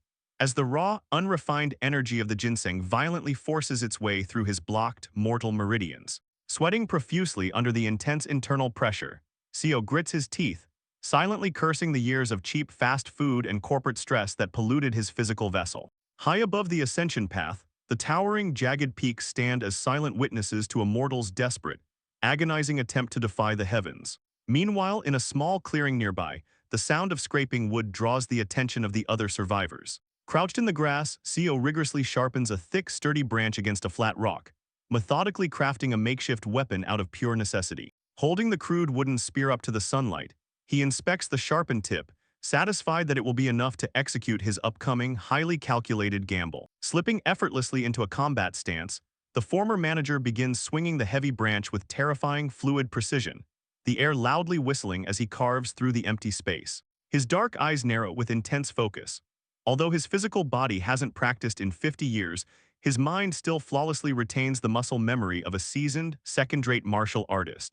Locking his gaze onto a massive, ancient tree trunk, Seo prepares to test the true limits of his newly awakened, chi-infused mortal vessel. Channeling his energy, he executes a flawless, sweeping strike of the severing mountain sword technique, driving the blunt wooden stick directly toward the solid bark. With a deafening, explosive crack, the sheer kinetic force of the swing violently cleanly slices a massive chunk out of the solid wood, sending splinters flying into the air. Stumbling out of the bushes just in time to witness the devastation, Director Kim screams in absolute shock, dropping a handful of foraged berries into the dirt. Sprinting toward the damaged tree, the terrified executive frantically traces the deep, impossible gash, demanding to know how a simple wooden stick could cause such catastrophic damage. Lowering the makeshift sword, Seo flashes a cocky, knowing smile, mentally celebrating the fact that he just secured the absolute perfect bait for his grand master plan. Looking his stunned boss dead in the eye, the regressor casually asks if the older man would be interested in learning this magical technique for self-defense. Hooked instantly, Director Kim's face lights up with sheer, unadulterated joy, eagerly begging to be taught the secrets of this impossible power. The wholesome, master-student bonding moment is violently shattered as a gargantuan, razor-sharp claw suddenly crushes the earth right behind them, sending debris flying in every direction. Drooling thick, viscous saliva from its massive jaws, the demonic lord of the forest looms over the terrified humans, its glowing red eyes burning with absolute primal fury. Roaring with a force that violently shakes the canopy, the colossal white wolf demands to know why these filthy mortals dare to play around in its sacred territory. Trembling under the beast's suffocating, murderous aura, Seo drops his wooden stick, mentally kicking himself for completely forgetting about the imminent arrival of the apex predator. With the monstrous wolf baring its fangs, Seo realizes he has absolutely zero bargaining chips left to save his colleagues, leaving him with only one horrific option. Sweating profusely, he presses his right hand tightly against his left shoulder, manually pinching his own nerves in a desperate, primitive attempt to numb the impending agony. Just as the beast lunges forward, Director Kim snaps out of his terrified stupor, frantically screaming Seo's name while trying to pull the manager back. Ignoring the warning, the regressor bravely steps forward in his pristine dress shoes, putting himself directly between the bloodthirsty predator and the helpless group. In both of his previous lives, he had witnessed this exact massacre, vowing time and time again to someday achieve the legendary 5 energies converge to the origin and ascend beyond this pathetic vulnerability. Yet, despite dedicating a combined total of over 100 years to grueling martial arts training, he had barely managed to scrape his way into the ranks of a first-rate fighter. Refusing to let his lack of talent define him, Seo fully commits to his gamble, thrusting his arm into the beast's waiting maw just as the razor-sharp teeth clamp down in a sickening spray of crimson. The female coworkers shriek in absolute horror, watching helplessly as the massive wolf violently tears through their manager's flesh and bone. Slumping to the ground with a severed stump, Seo uses his remaining hand to apply a makeshift tourniquet, his face pale and contorted in agony as blood pools in the grass. Staring dead ahead with unwavering, borderline psychotic determination, he silently vows that he will never give up on his grand ambition, even if it takes 10,000 more regressions. Licking the fresh blood from its white muzzle, the Lord of the Forest is deeply amused by this bizarre mortal who willingly offered up a sacrifice without begging for mercy. Intrigued by the human's strange lack of fear, the giant wolf looms over Seo, sadistically offering to taste his flesh again anytime he wishes. With the blood toll finally paid, the massive predator leaps into the sky, violently taking flight and leaving the traumatized corporate slaves alone in the clearing.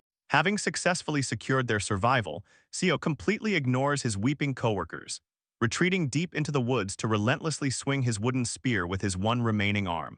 His obsessive training continues uninterrupted for days, pausing only when the sky violently tears open and the godlike cultivators arrive to abduct the talented members of their group. Unfazed by the magical display overhead, the regressor immediately resumes his grueling physical routine, refusing to eat, sleep, or rest as he pushes his mangled body to the absolute limit. By the fourth day, the sky darkens once again as the majestic sea dragon king descends, and Seo finally stops swinging his wooden stick to address the deity directly. Amused by the one-armed mortal's sheer audacity, the immortal softly smiles beneath his glowing emerald eyes, casually asking what a lowly human could possibly want from him. Pointing his bloody stump toward the unconscious woman cradled in the king's arms, Seo politely warns the god that taking a mortal without a spiritual root is a massive waste of time. Chuckling softly, the blue-haired immortal assures the regressor that he need not worry about the frail woman's inherently short lifespan. Smelling a desperate opportunity, Seo immediately drops his wooden spear and bows respectfully,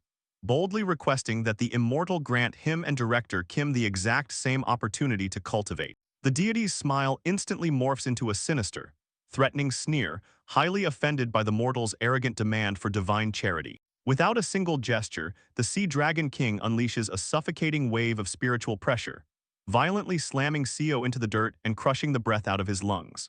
Hovering over the gasping man, the immortal coldly advises him to never make demands of beings who have lived for tens of thousands of years. Reverting back to his fopolite demeanor, the king chuckles and claims he will spare Seo's life out of sheer generosity, while casually noting that other cultivators would have incinerated him on the spot. Leaving the warning hanging in the air, the deity summons a violent storm of golden lightning, preparing to make his dramatic exit back to the upper realm. Director Kim stands frozen in absolute awe as the colossal blue sea dragon bursts through the thunderclouds, completely shattering his understanding of reality. The apocalyptic storm vanishes by morning, replaced by a picture-perfect blue sky and the tranquil rustling of leaves. Waking up to the serene environment, the remaining female coworker buries her face in her hands, desperately trying to comprehend the sheer madness of dragons, gods, and magic. Stepping out of the shadows with a strange, glowing pearl in his hand, the creepy, cybernetic elder makes his terrifying entrance, explaining that the pill can artificially awaken a mortal's spiritual senses.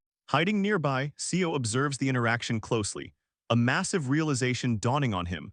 There are actually shortcuts to cultivation that don't involve decades of agonizing martial arts training. Stroking his chin, the psychotic elder confirms this theory, explaining that while mortals can slowly cultivate a 5-element spiritual root through physical mastery, using his magical pill is vastly superior. Having selected his new test subject, the old freak summons a swirling vortex of violent energy, effortlessly tossing Seo and the director into the chaotic dimensional rift like trash. As the fiery portal violently pulls them into the unknown, the terrified woman screams Seo's name, helplessly watching her only chance at survival vanish before her eyes. Dropped unceremoniously from the sky, the unconscious regressor finds himself draped precariously over a thick tree branch, completely bruised and battered. Slowly lifting his head, Seo stares out over the lush, sprawling valley, instantly recognizing the familiar landscape as the southwestern region of Yangguo. Tumbling out of the tree, he lands heavily in the grass next to the snoring director Kim, realizing that this third life is starting off exactly like his second.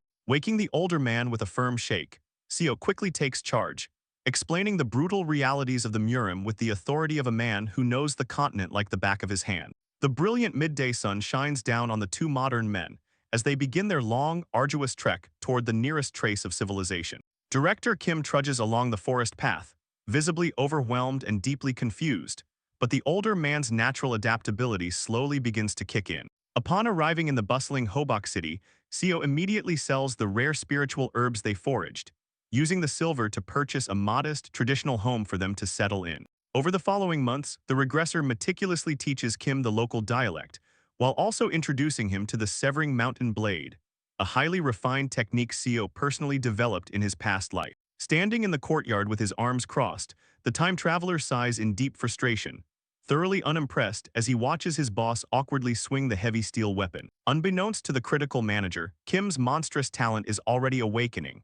Within just 3 months, the director successfully forces his energy to bloom, manifesting 3 brilliant, ethereal lotuses around his meditating body. Hiding his face in his hand, Seo battles a crushing wave of inferiority, bitterly lamenting that it took him 2 entire lifetimes of blood and tears just to reach the baseline level his boss achieved in a matter of weeks. Radiating pure, unadulterated power, the older man bursts into a hearty laugh, proudly pumping his fists and confidently declaring that he could easily defeat his own manager now. Despite the innocent bragging, a cold, calculating smirk crosses Seo's face. He knows this naive, joyous version of Kim is drastically different from the hardened, blood-soaked warlord he fought alongside in his previous life. In terms of sheer combat power, the director is a god, but mentally, he is still just a sheltered corporate executive, lacking the ruthless, killer instinct of the true Jianghu. Deciding it's time to sever the cord, Seo formally presents his boss with a thick, handwritten manuscript of advanced martial arts techniques, casually announcing that they will be living separately from now on. Blindsided by the sudden abandonment, Kim's face drops in genuine panic, desperately asking if he did something to offend his younger colleague. Staring back with dark, emotionally detached eyes, Seo keeps the real, tragic reason entirely to himself. In the previous timeline, he had watched Kim ascend to the very pinnacle of mortal power, only to fall into an agonizing, crippling depression after realizing he could never truly defeat the immortal cultivators. To combat that despair, the genius swordsman had obsessed over modifying his martial arts, pushing his body to the absolute breaking point just to fight the gods on equal footing. Ultimately, Kim's desperate crusade ended in complete failure. Utterly broken by the insurmountable gap between mortals and magic, the great master simply gave up and vanished. Clenching his jaw, the regressor silently vows that he refuses to stay by Kim's side, and watch the man he considers a brother slowly succumb to that same inevitable, crushing despair. Forcing a fake smile, Seo lies to his former boss, claiming he simply wants to tour the continent alone to focus on his own personal training. Reassuring the panicked older man, Seo gestures to the weapons rack, pointing out that Kim is already a peak-level master and no longer requires any babysitting to survive in this world. Rubbing his balding head in deep distress, the director reluctantly accepts the decision, visibly heartbroken over losing the only person who shares his modern, earthly memories. Softening slightly, Seo offers a compromise, promising that no matter where their paths lead, they will meet back at this exact courtyard once every 2 years. With the tearful farewell concluded, the one-armed regressor steps out of the estate, officially leaving his safety net behind to forge his own ruthless destiny. The bright, cloudless sky offers a deceptively peaceful backdrop as Seo begins his solitary, dangerous journey across the sprawling continent. Arriving at the grand, imposing entrance of the Hall of Eight Respects, a massive, heavily armed guard immediately blocks his path, aggressively demanding to know his business. Without a shred of hesitation, the black-robed regressor calmly steps forward, bowing slightly as he formally requests a martial duel. The muscular guard bursts into mocking, hysterical laughter, leaning on his giant halberd as he loudly ridicules the sheer audacity of a random, one-armed beggar challenging their elite sect. Before the laughter can even fade, Seo moves with terrifying, explosive speed, closing the distance instantly and driving his shoulder brutally into the guard's chest. The sheer kinetic impact sends the massive halberd flying into the air, while the elite enforcer collapses into the dirt, clutching his ribs in pure, suffocating agony. Standing over the groaning man with cold, dead eyes, Seo slowly draws his blade, asking the terrified disciples if he still looks like a nobody to them. Arriving at his first destination, Seo Yunhyun gazes up at the towering, multi-tiered pagoda of the prestigious Hall of Eight Respects. A polite female disciple gracefully gestures toward the inner courtyard, announcing that the esteemed sect leader is already waiting for his arrival. Following her lead, the black-robed swordsman strides confidently down the long, lantern-lit wooden corridor. Stepping out into the open training grounds, he finds a vast, immaculate arena surrounded by traditional, imposing architecture. Up on the wooden balconies, dozens of yellow-robed disciples stare down in absolute silence, scrutinizing the mysterious challenger. The bearded sect leader strokes his chin with an intrigued smile, openly surprised that the rumored first-rate martial artist is such a young lad. Maintaining perfect etiquette, Seo respectfully clasps his hands together, formally introducing himself to the master of the orthodox faction. With a sharp, unwavering gaze, the time traveler boldly requests that the experienced leader bestow some of his martial teachings upon him. Accepting the challenge, the master brandishes a lethal heavy 9-section whip, the metallic links clinking ominously in the sunlight. Promising to make the first move, the older warrior effortlessly spins the deadly weapon, building up a terrifying amount of kinetic momentum. Launching himself high into the air, the sect leader crashes down toward his opponent like a falling meteor. The steel spear-like tip of the segmented whip shoots straight for Seo's face with lethal, blinding speed.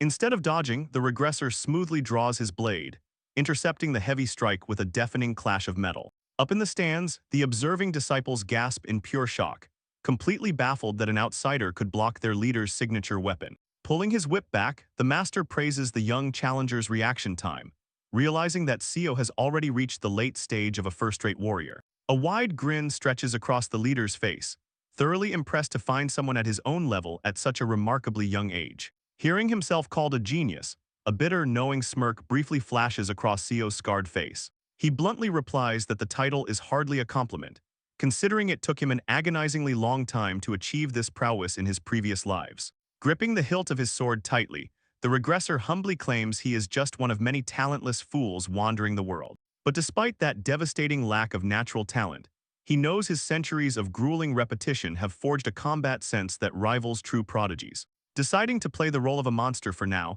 Seo channels his chi, coating his steel blade in a razor-sharp visible aura.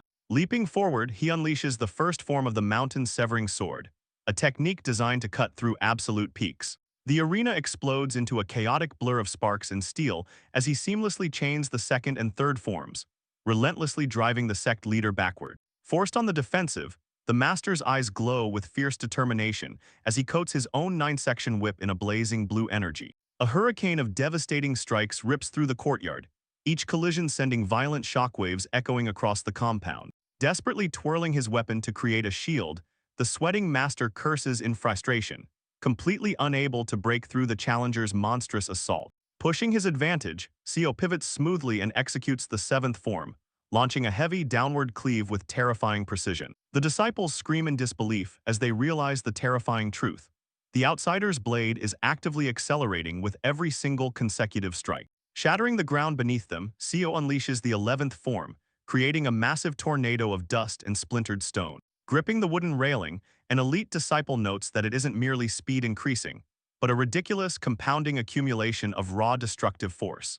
Unable to withstand the crushing pressure, the sect leader's prized 9-section whip violently shatters into pieces upon impact. With his opponent's defenses completely pulverized, the regressor coldly decides to end the duel right then and there. Executing the ultimate technique, the 7 lights emerging peak, Seo strikes with an unstoppable force that sends the master flying helplessly into the sky.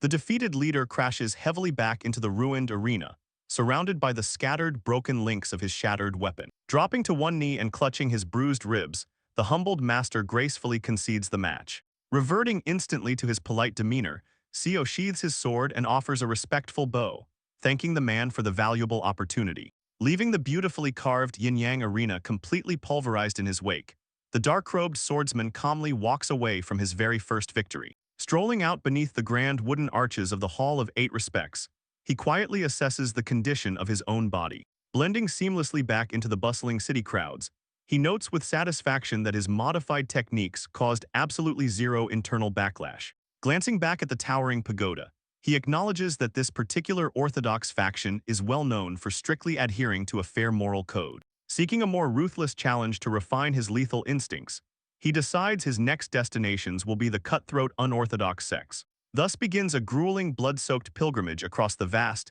sun-drenched mountain ranges of Yangguo. Over the ensuing months, he tests his limits against countless masters, suffering narrow defeats at the hands of the Yunryu and Huiyang sects, while brutally crushing the Giju and Yugual factions. His relentless journey eventually leads him to the secluded, heavily forested compound of the Hoying sect. Inside their training hall, Seo ruthlessly disarms one of their core disciples, sending the man's wooden weapon spinning into the rafters. A devastating roundhouse kick launches the disciple across the room, where he crashes violently onto the floorboards right before his own sect leader. The defeated fighter groans in agonizing pain, clutching his shattered ribs as he fails to stand back up. Seated comfortably on his wooden throne, the white-haired sect leader chuckles warmly, welcoming the famous young duelist who has been terrorizing Seokyeong City. Lowering his sword, Seo formally greets the smiling old man, respectfully claiming that he has learned much from their exchange. But the friendly atmosphere instantly evaporates as 10 massive, scarred elders emerge from the shadows, fully surrounding the tired challenger. Raising an eyebrow, the regressor questions this blatant ambush, reminding the old man that the honorable duel had already ended with his victory. The sect leader's polite smile twists into a deeply sinister, wrinkled sneer, dropping all pretenses of martial honor. Glaring at the treacherous geezer, Seo warns that violently murdering a victorious challenger will permanently ruin their faction's reputation in the Jianghu. Unfazed by the threat, the hulking, bald enforcers crack their knuckles and step forward, while their leader explains their cowardly, foolproof assassination plan.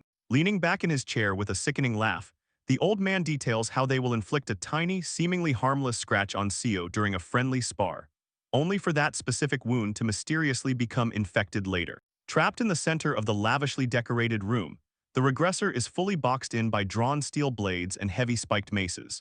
Instead of panicking, a dark, thrilled smirk slowly creeps onto Seo's face, realizing that these so-called orthodox sects are even more deliciously psychotic than he ever anticipated. Fully surrounding their prey, the bald enforcers brandish their heavy weapons, while the smug leader declares that quietly executing him here will keep their prestigious reputation perfectly intact. Instead of showing fear, the reggressor's smile widens into a wicked grin, casually admitting that this exact bloodthirsty scenario is precisely why he came here in the first place.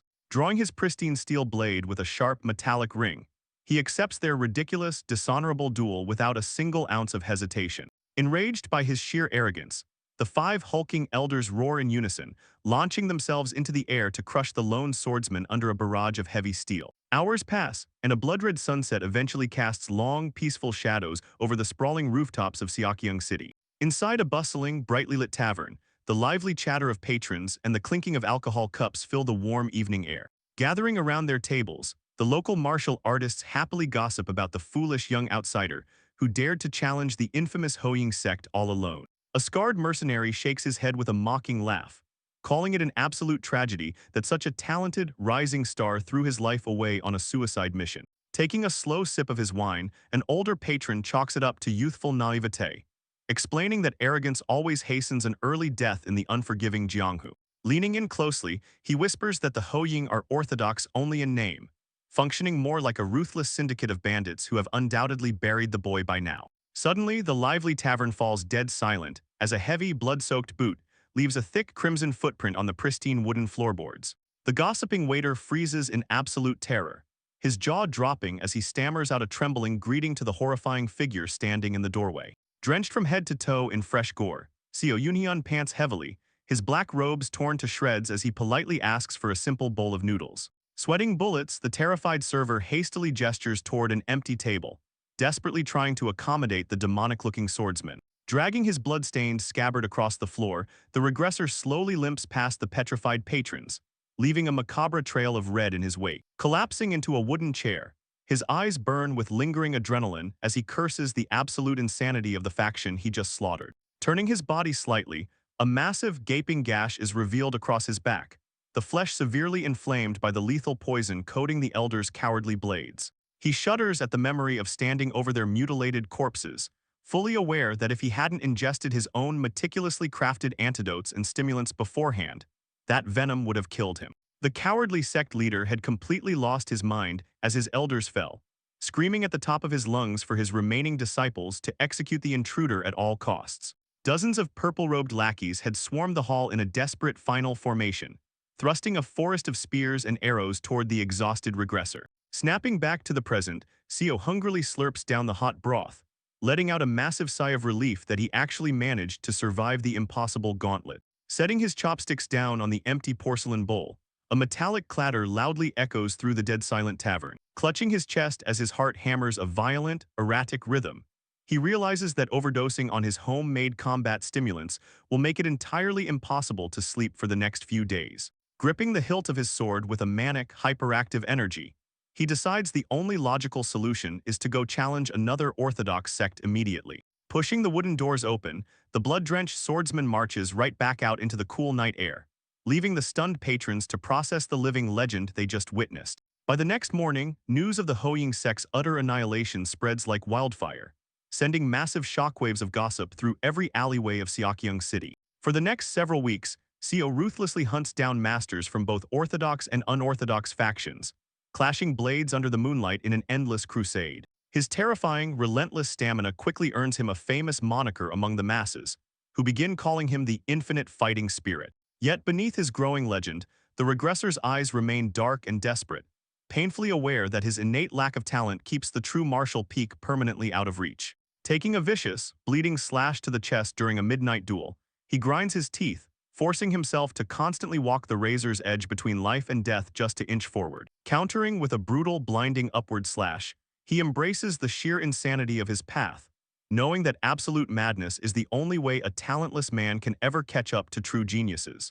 This suicidal obsession drives him through every region of Yongnuo, fighting multiple life-or-death matches a day without ever allowing his battered body to rest. His destructive tour eventually leads to a massive, deafening explosion outside a prominent temple, shattering the stone courtyard into flying shrapnel. Launching himself high above the dust cloud, Seo executes the terrifying 14th form of his custom martial art, pouring every ounce of his soul into the descending strike. Coating his blade in a swirling, ethereal blue aura, he channels an energy as heavy as a mountain and as vast as the heavens themselves. The sheer strain of manifesting this silken sword chi threatens to burst the blood vessels in his head, a technique typically reserved only for absolute peak masters.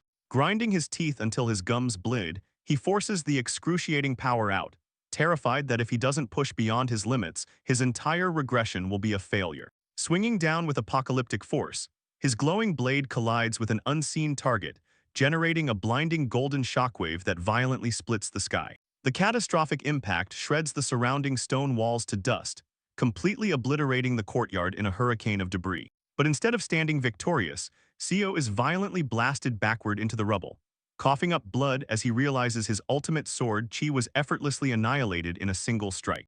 Through the settling dust, a towering silhouette casually rests a massive blade on its shoulder, playfully mocking the infinite fighting spirit for still having a long way to go. The smoke clears to reveal a smiling, perfectly unscathed Kim Young-hoon, proudly declaring himself the absolute strongest man under the heavens. Forcing himself onto one knee amidst the crushed stone, Seo pants heavily, utterly floored by his former boss's completely unfair, monstrous talent. Walking over to his defeated friend, Kim genuinely praises Seo's growth, amazed that he managed to achieve skeletal restructuring in a mere 5 years of solo training.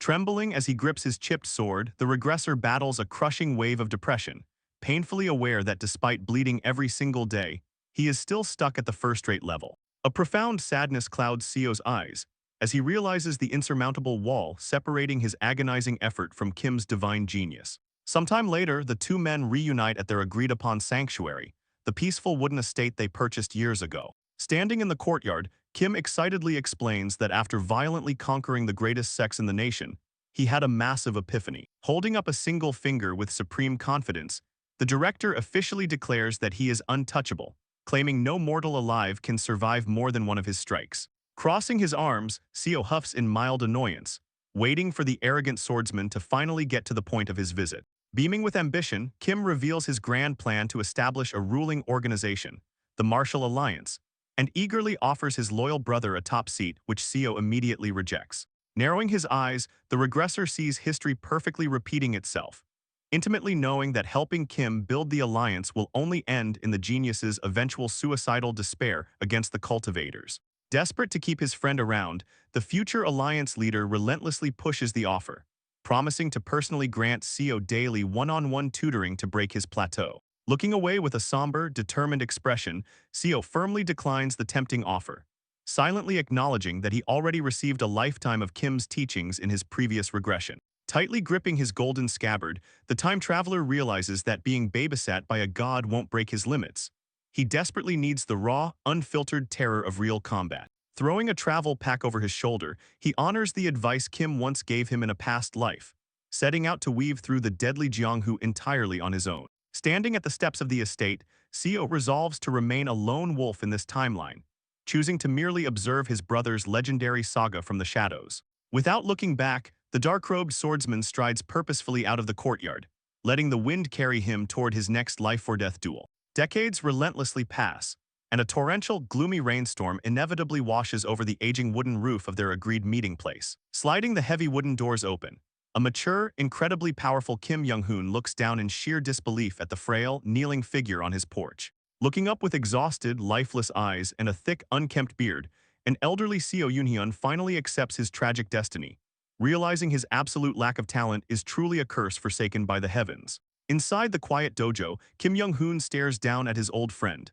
questioning how decades of endless training haven't elevated his martial prowess any further. Gripping his glowing blade, the bearded Seo Yoon-hyun softly replies that his understanding of sword energy now vastly surpasses that of any first-rate martial artist. This baffles the heavenly marshal supreme, who rubs his chin in deep contemplation, murmuring about the strangeness of the situation. He notes that someone with Seo's vast fighting experience, who has practically become one with their weapon, should have easily reached the absolute martial peak by now. A bitter, self-deprecating smile spreads across the regressor's scarred face, as he admits that this pathetic bottleneck is simply the true extent of his innate talent. The immense toll of merely holding the technique active suddenly catches up to him, sending a thick line of blood trailing down his nose. Trembling violently under the strain, he confesses through gritted teeth that he can only maintain this sword energy for half a day, desperately hoping that extending it will trigger a breakthrough. With a heavy sigh, Kim hands over a thick, worn manual, wishing his old subordinate the best of luck on his seemingly impossible journey. Unveiling the contents, Seo listens closely as Kim explains that the text holds profound insights he recently gathered, while surviving a clash against a terrifying core formation stage cultivator. Standing tall against the roaring thunder outside, the martial genius warns that those beings are walking natural disasters, requiring a boundless understanding of nature just to escape their wrath. Deeply moved by the invaluable gift, Seo promises to carefully preserve the manual and pass its wisdom down to the next generation. Stepping back out into the relentless storm to hunt for another cultivator, Kim offers a final, solemn prayer that they will both survive long enough to meet again. Before vanishing into the downpour, he tosses one last crucial hint over his shoulder, advising Seo to try keeping every single piece of spatial information in his mind at all times. The sheer absurdity of the advice catches the old man off guard, leaving him staring blankly as he tries to process what taking in every piece even means. He realizes Kim is telling him to take the hyper-focused sensory state usually reserved for life-or-death combat and force it to remain active every single second of the day. Panic begins to seep into his mind, knowing that just maintaining his sword energy already makes his skull feel like it is going to violently split open. But as he stares out into the empty, rain-swept courtyard, he grits his teeth, trusting that the strongest martial artist under the heavens has a profound reason for assigning such a torturous task. From that day forth, he completely commits to the agonizing process, forcefully keeping his awareness locked onto every single minute detail his chaotic environment has to offer. Pushing himself into the bustling streets, his life becomes a waking nightmare of sensory overload as he forces his eyes to track the microscopic movements of every single passing villager. The world transforms into a nauseating, violently spinning blur of colors and shapes whenever he steps into the dense, overgrown forests. Staggering through the trees like a drunken ghost, the once-proud warrior gasps for air, completely overwhelmed by the crushing weight of his newly heightened perception. A sickening wave of vertigo constantly washes over him, making him bitterly realize the sheer agony of consciously processing every single blade of grass that enters his vision. Worse yet, the torture quickly evolves past mere sight, forcing his mind to agonizingly dissect the rustle of leaves, the snapping of twigs, and the distant chirping of insects. His bloodshot, exhausted eyes narrow as a grim thought crosses his mind, genuinely questioning if he could even swing a sword in this dangerously lightheaded state. Having spent the last 3 decades exhausting every major martial sect in Yangguo, he has long run out of honorable opponents to test his blade against. Left with no other options to sharpen his terrifying new senses, he resorts to slaughtering vicious mountain bandits and surviving solely off their bloody bounties. Staring down at a freshly slain criminal leaking smoke from a dirty trick, He seriously doubts his own survival while trying to fight under such excruciating mental strain. His grim musings are instantly cut short when a pack of furious brigands bursts from the foliage, screaming that they have finally tracked down their target. The towering bandit boss hoists a massive, jagged cleaver over his shoulder, roaring a death threat at the dizzy, staggering old man. Barely able to keep his balance, Seo unsteadily raises his glowing blade, vowing to himself that he will walk this tortuous path even if it leads straight to his grave. A violent storm of crimson quickly paints the lush forest canopy as screams of agony echo through the serene woodland. Many arduous years later, the now white-haired Seo Yoonhyun looks across a wooden table, mildly surprised that his stubborn former boss is still breathing. Smiling softly through his unaging, flawless features, Kim Young-hoon calmly confirms that he has managed to cheat death yet again. As the elderly regressor pours a steaming cup of tea, 45 years after their arrival in this brutal world, Seo reveals that he has finally mastered processing the sensory overload. However, gazing deeply into the amber liquid, a hollow bitterness creeps into his voice as he admits that the sensory mastery hasn't brought him a single step closer to the next realm. The heavenly marshal supreme falls completely silent, his sharp, golden eyes analyzing the profound despair radiating from his old friend's soul. A flicker of genuine frustration sparks in those divine eyes, as Kim violently internally questions how someone with such terrifying dedication is still utterly trapped. Changing the heavy subject, Kim casually mentions that his infamy has finally drawn the wrath of the heavens, leading to a deadly ambush by two core formation cultivators. He reveals the grim reality of the gap between mortals and immortals, confessing that despite fighting for his life, his ultimate achievement was merely leaving a single scratch on one of their cheeks. Setting his cup down with a heavy, defeated thud, the greatest mortal warrior to ever live openly declares that defeating such monsters is a complete impossibility. Leaning back to stare at the wooden ceiling, Kim voices a dark realization that the five energies converging to the origin might truly be the absolute ceiling for a mortal martial artist. He theorizes that the ancient pioneers of martial arts had likely slammed into this exact same invisible wall, realizing that no amount of mortal training could ever rival heavenly cultivation. Seo listens in stoic silence, his aged face and heavy beard reflecting the crushing weight of his own impending mortality. Peering into his teacup, the old regressor sees the reflection of his own withered face staring back, painfully aware that his pitiful talent has been entirely forsaken by the heavens. Yet despite being polar opposites in pure innate ability, a strange sense of solidarity washes over Seo as they both stare down an insurmountable bottleneck. Breaking the somber mood, Kim admits he is completely stumped as to why Seo, who perfectly emulates peak techniques and vision, remains stubbornly chained to the lower realms. Seeking a practical answer under the moonlit sky, the director offers to trade blows and provide some physical feedback, an invitation Seo eagerly accepts. The serene, peaceful atmosphere of the night is about to be violently shattered by the clash of two legendary warriors. A terrifying, blinding shockwave rips through the ancient pines, devastating the landscape as raw, unchecked martial power is unleashed. The explosive force sends the elderly Seo skidding harshly backward through the kicked-up dirt, desperately trying to withstand the pressure of his genius friend. Hacking up a mouthful of blood from the fierce exchange, the old man listens as Kim roars in absolute frustration, screaming that Seo mathematically should have ascended decades ago.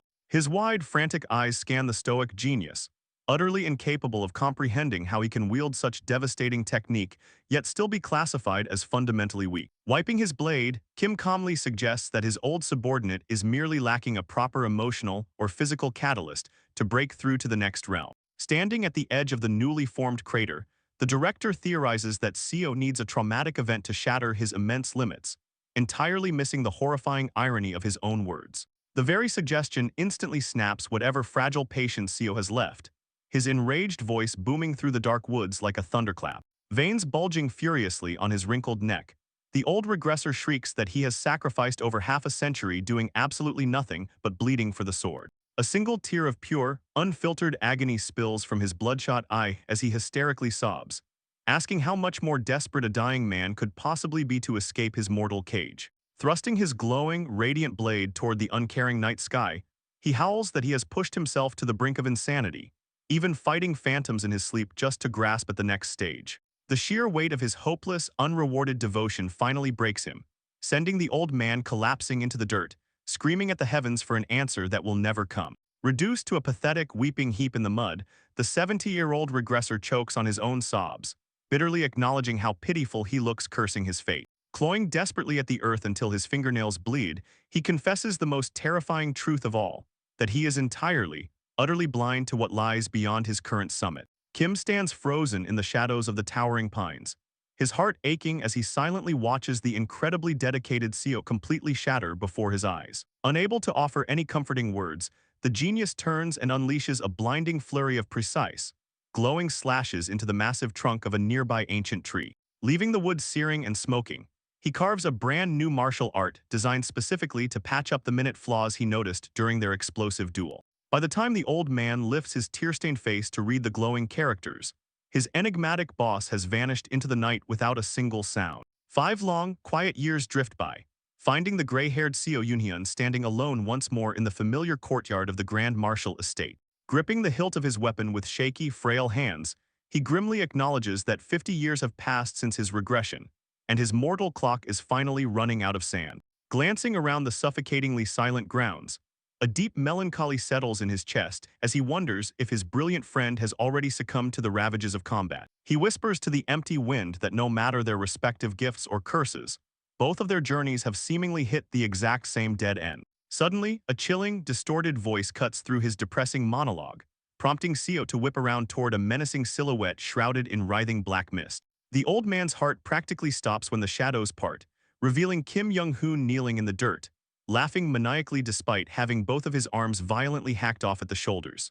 Horrified by the gruesome sight of the stumps pouring crimson onto the earth, Seo instantly panics, dropping his sword to rush inside for his medical supplies.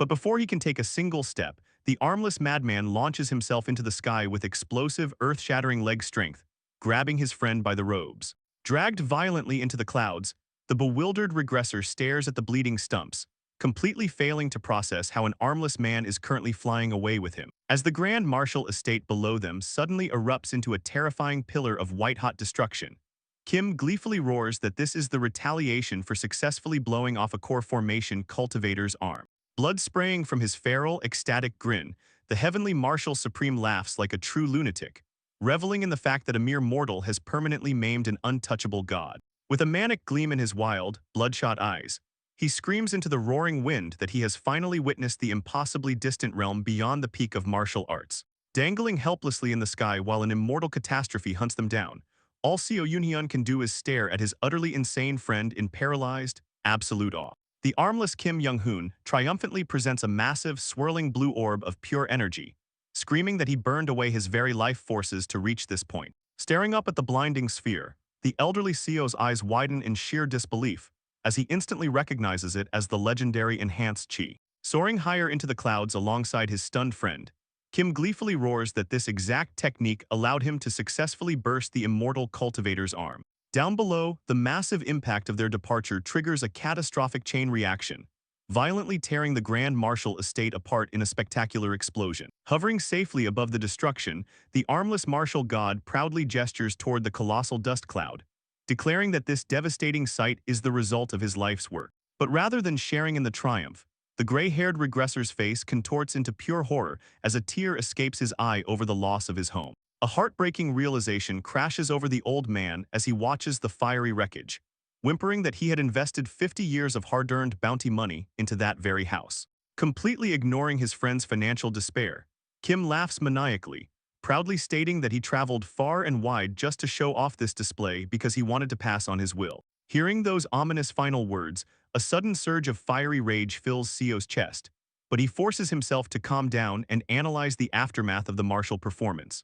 Looking down at the cratered earth where their beautiful 3-story manor once stood, Seo notes that the building exploded without leaving a single trace behind. A chilling thought crosses his mind as the flames roar below, quietly thanking the heavens that they didn't have any servants, otherwise hundreds would have been incinerated instantly. Analyzing the shattered, splintered remains of the foundational pillars, his experienced eyes deduce that the sphere of enhanced chi was actually a hyperconcentration of thousands of blade energies. Suddenly, gravity reclaims the 2 airborne warriors, sending them plummeting violently toward the autumn canopy as Seo marvels at the unbelievable force he just witnessed. Falling gracefully despite his mortal wounds, Kim flashes a bloody smile, casually explaining that he previously had to rely on cowardly assassinations just to stand a chance against weaker cultivators. Their descent becomes a terrifying freefall through the red leaves, prompting Seo to frantically scream in panic as the ground rapidly approaches.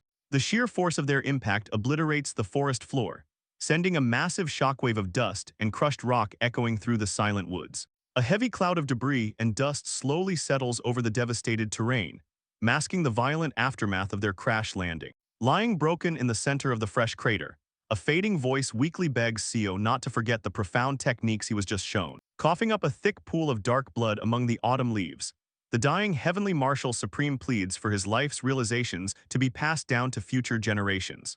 Refusing to accept his friend's final words, Seo violently shoves a thick healing needle into Kim's back, aggressively ordering the dying man to shut his mouth since his life is at stake. But before the old physician can properly treat the fatal wounds, a cold voice echoes from above, sarcastically mocking the ultimate martial spirit for picking such a terrible spot to hide. Standing effortlessly on a high tree branch, a pristine, blue-robed cultivator glares down, demanding that the civilian leave the unspeakable criminal behind. Sweating profusely under the cultivator's suffocating gaze, Seo hesitates, nervously asking if the immortal has come to punish his acquaintance. Without waiting for an answer, the desperate regressor hauls Kim's bleeding body onto his back and violently kicks off the ground, sprinting away at absolute breakneck speed. Watching them flee into the colorful forest, the blue-robed immortal sighs in mild annoyance, wondering aloud if the dying martial god had failed to warn his friend about them. Deciding to treat the chase as a mild form of entertainment, the immortal summons a terrifying wave of dark purple spiritual energy,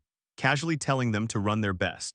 Glancing back over his shoulder, Seo gasps in absolute horror as the dark energy violently resurrects the surrounding corpses into a nightmare horde of Jiangshi. A terrifying army of rotting undead violently bursts from the underbrush, their unnatural screeches piercing the quiet forest as they chase down the fleeing pair. As the old man runs, the cultivator easily floats alongside them, sadistically questioning if the immortals were the ones who bestowed Kim with such a unique title. Completely ignoring the taunts, Seo sprints with every ounce of strength left in his aged body, desperately begging his unresponsive friend to say something and stay awake. A particularly fast, mutated zombie lunges at them with unnatural speed, its jaws snapping wildly toward the old man. With a swift, brutal backhand swing of his blade, Seo seamlessly decapitates the leaping monster without breaking his desperate stride. His heavy boot viciously stomps down on the falling body, using the momentum to propel himself further away from the relentless undead horde. The forceful kick sends the decapitated Jiangshi crashing back into the swarm,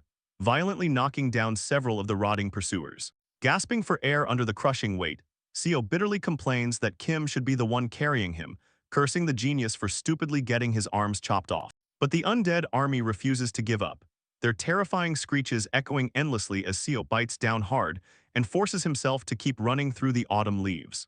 As morning turns to night and back again, the exhausted regressor's heavy boots continue to trudge through deep mud, his mind losing track of how many times the sun has risen and fallen. Saliva flies from his chapped lips as he hyperventilates, his heart threatening to explode from the sheer agony of the continuous non-stop sprint. Finally running out of ground, Seo stops at the absolute edge of a towering, bottomless cliff, leaving them completely trapped by the encroaching horde. Floating effortlessly above the snarling zombies, the blue-robed cultivator genuinely applauds the old man's shocking resilience, amazed that a mere civilian withstood the Jiangshi for 3 days. However, the immortal's tone shifts to a dark sneer as he stares at the trembling old man's cloak, proudly declaring that running any further is entirely futile. Collapsing to his knees at the precipice, Seo's muscles completely fail him as the cultivator coldly reveals that the ultimate martial spirit is already dead. Keeping his head bowed, the exhausted regressor softly admits that he already knew, stating that he is a physician after all.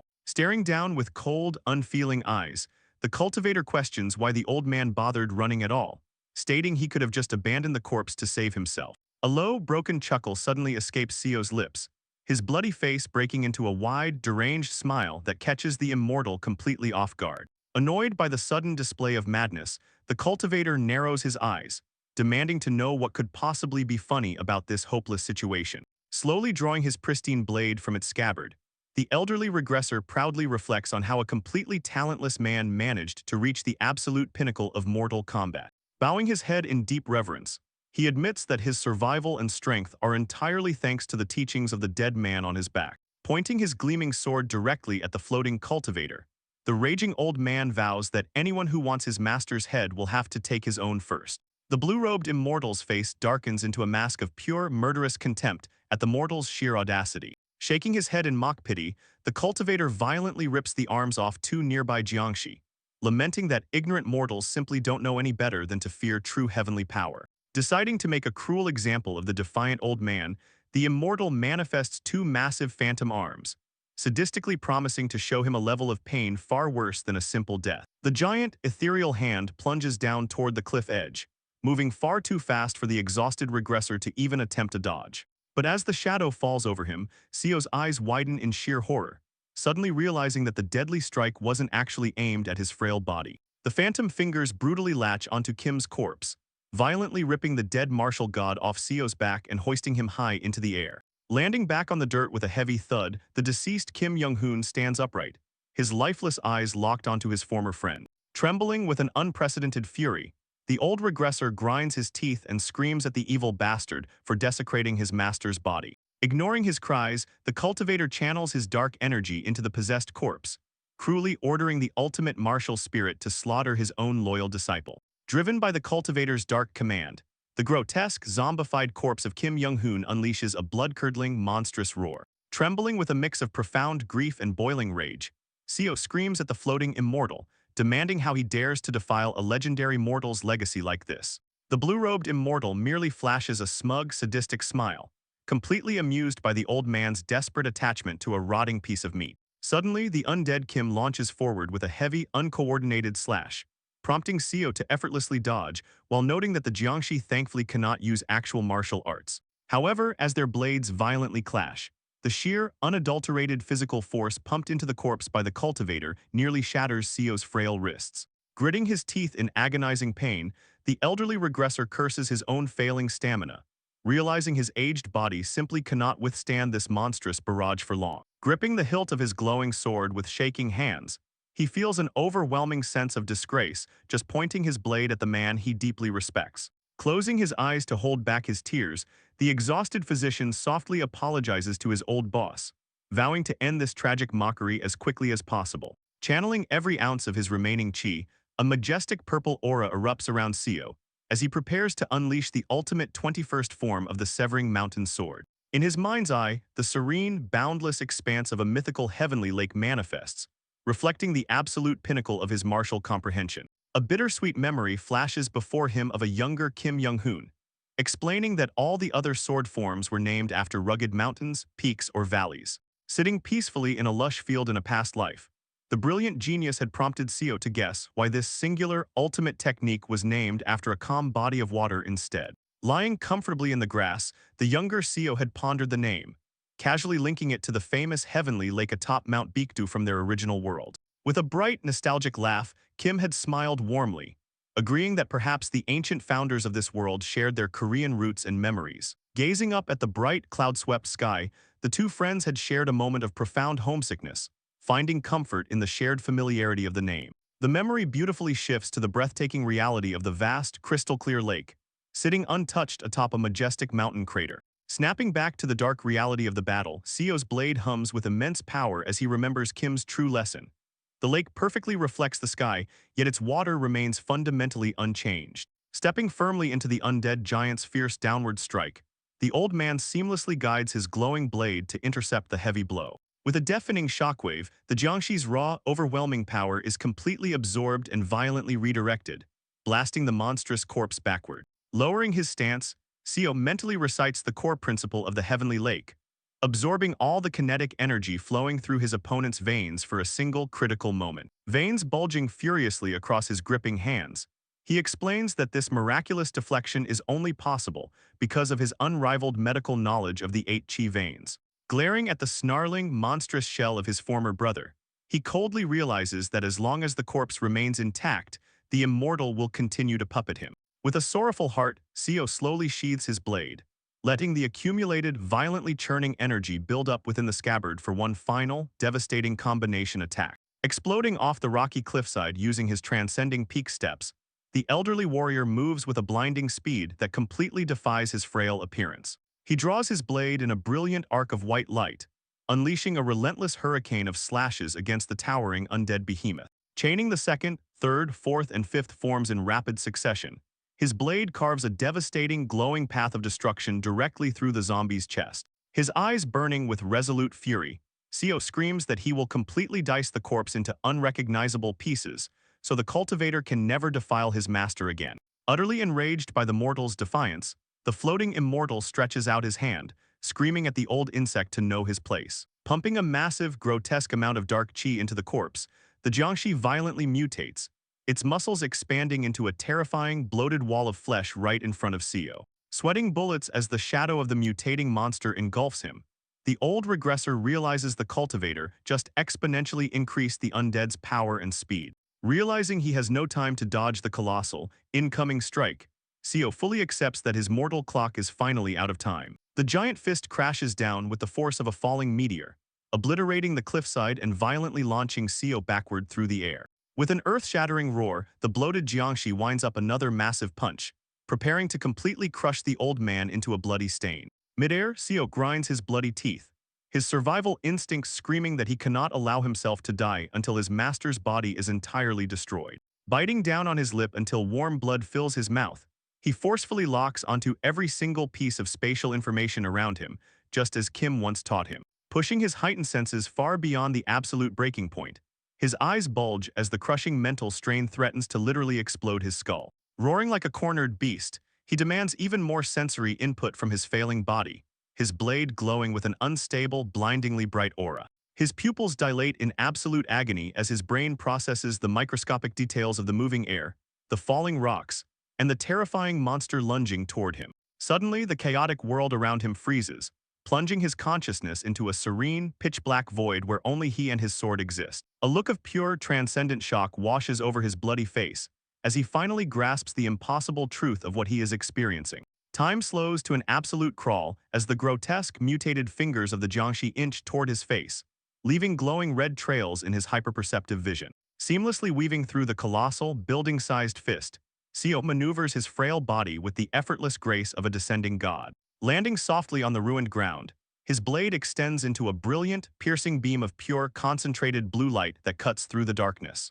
With a gentle, whisper-quiet motion, the glowing tip of his sword effortlessly traces a perfect, impossible line through the stagnant air. The towering, bloated mountain of undead flesh is instantly bisected, violently bursting into a massive fountain of dark blood and severed muscle. Staring at his own hands in sheer disbelief, the old man realizes that in his final, dying moments, he has finally witnessed the mythical vision of the absolute martial peak. As the bisected corpse of his master begins to crumble, the grotesque mutation fades, and a genuinely peaceful, satisfied smile graces Kim Young-hoon's face. Stepping back from the falling giant, Seo reflects on their tragic irony, one blessed by the heavens with unrivaled talent and the other completely forsaken by them. Yet, as he watches the colossal body crash onto the ruined earth, he understands that they were truly kindred spirits, both fighting desperately to escape the cruel fates the heavens assigned them. In this ultimate realm, he realizes there are no geniuses or dunces, only two stubborn men who waged a lifelong war against their own destinies.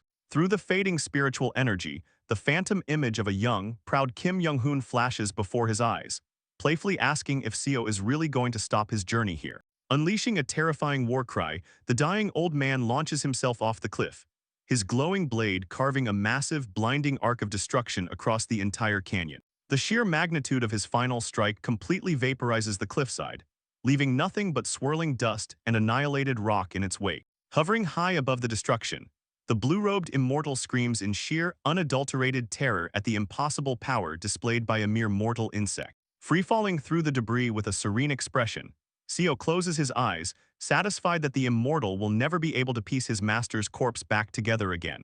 With a warm, peaceful smile on his aged face, he bids a final, heartfelt farewell to his greatest mentor, allowing the darkness to finally claim his exhausted soul. A sharp gasp escapes Seo Yoon-hyun as his eyes snap open, his consciousness violently pulled back from the absolute void of death. Staring blankly up at the familiar, bright green canopy, he lets his hand fall to the soft grass, deeply exhaling as he realizes he has regressed for the fourth time. Slowly clenching his trembling fingers into a tight fist, the vivid, lingering memory of that impossibly perfect sword strike courses through his veins. A manic, ecstatic laugh erupts from his chest as he jumps to his feet, screaming to the heavens that a talentless fool like him has finally reached the true martial peak. His joyous celebration is instantly interrupted by an infuriated scream, as his obnoxious coworker, Jeon Myung-hoon, blindly charges at him, completely oblivious to the faint red trajectory lines suddenly projecting from his body. Swinging wildly with all his might, the furious section chief is left utterly flabbergasted when Seo casually sways his head to the side,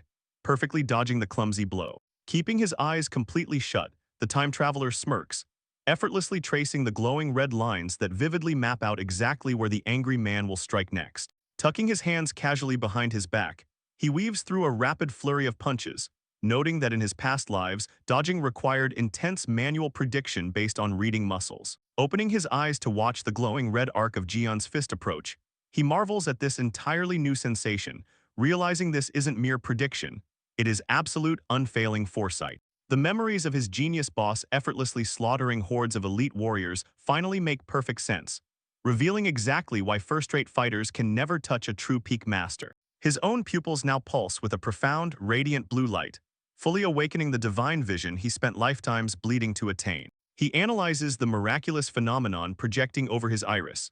The red strings perfectly map his opponent's intent, while the newly forming blue strings carve out the absolute optimal path for counterattack. Staring at the pathetic, wildly swinging coworker, Seo is nearly blinded by a dense web of overlapping blue strings, realizing the immense skill gap creates infinite fatal openings. But before he can even test a counter, a sudden, sharp wetness drips down his chin, leaving him blinking in confusion at the fresh blood leaking from his nose. A searing, apocalyptic migraine instantly crashes into his skull, forcing him to clutch his head as he realizes the sheer volume of sensory data is violently frying his mortal brain. Completely unaware of Seo's internal agony, the enraged section chief winds up another heavy haymaker, swearing furiously at the man he blames for their terrifying situation. Rather than playing along, Seo simply taps the annoying man's pressure point, sending Jeon collapsing face-first into the grass as the rest of the panicked coworkers rush over in shock. Turning his back to the group, the regressor staggers away, desperately pressing his hands against his temples to weather the excruciating neurological storm. The beautiful deputy manager nervously steps forward through the tall grass, her voice trembling as she hesitantly asks if he is all right. Wiping the blood from his lip, Seo quickly masks his agony, internally cursing the brutal side effects of using his newfound peak vision for merely a few seconds. After reassuring his terrified colleagues that the section chief is simply unconscious, the experienced time traveler efficiently takes charge of the chaotic survival situation. Using his vast knowledge of the surrounding wilderness, he guides the lost office workers to a hidden, secure cave he discovered in his previous lifetimes. As night falls, the exhausted group huddles around a warm campfire, quickly drifting off to sleep with full stomachs after Seo provides them with safe, roasted fruits. Leaving the snoring civilians behind, the lone martial artist steps back out into the cool, dark woods, the starry night sky offering a quiet arena for his solo training. Tossing a thick, wooden branch high into the air, he prepares to test the true limits of his newly awakened perception. Whipping a smaller stick forward with pinpoint precision, he perfectly bisects a falling green leaf right out of the crisp night air. Catching the makeshift weapon with a confident smirk, he marvels at the fact that he just executed a flawless, microscopic slash without circulating a single drop of chi. Watching the two cleanly severed halves flutter downward, he visualizes the red and blue strings still humming in his mind, confirming his brain is automatically color-coding the battlefield. Staring out at the dense, blowing foliage, he realizes that as long as he can handle the mental strain, this divine vision grants him absolute supremacy over any mortal duel. A profound respect for Kim Young-hoon washes over him, realizing his former boss had purposely pushed him into a state of extreme sensory overload to force this exact neurological evolution. Pointing his wooden stick toward the canopy, a breathtaking, radiant web of blue strings erupts from the tip, mapping a perfect trajectory to every single falling leaf in the area.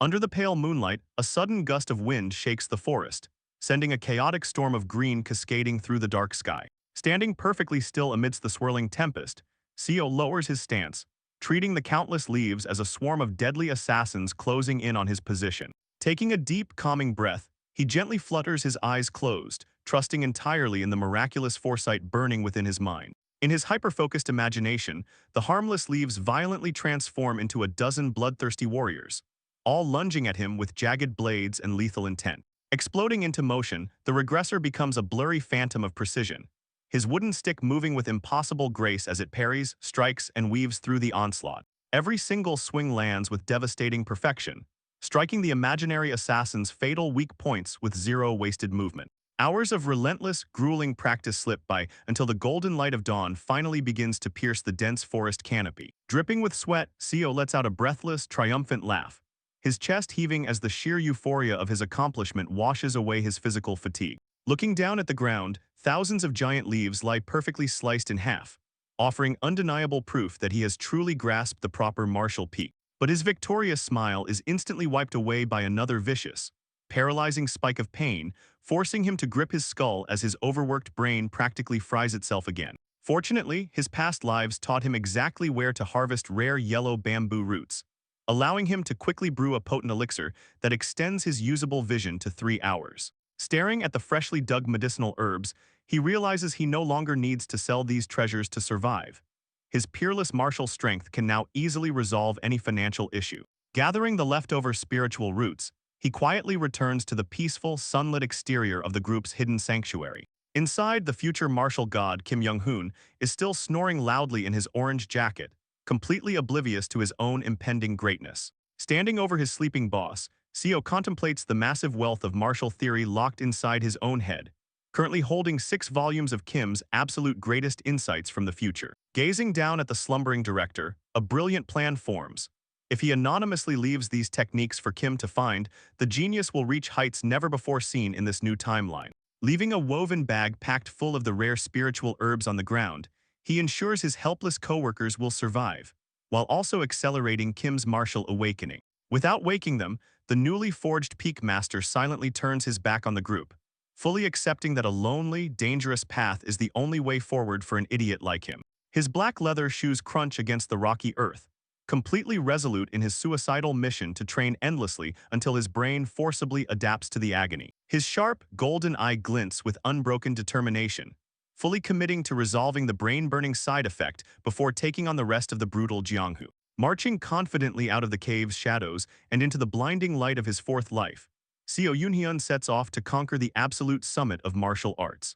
As the golden morning sun rises over the lush forest canopy, a new day in his fourth life officially begins. Returning exactly as it had in his previous timelines, the giant, majestic white fox, the master of the forest, steps out from the foliage. Holding out his arm to the familiar beast, Seo's blue eyes gleam with curiosity as he activates his newly attained peak vision to test its limits.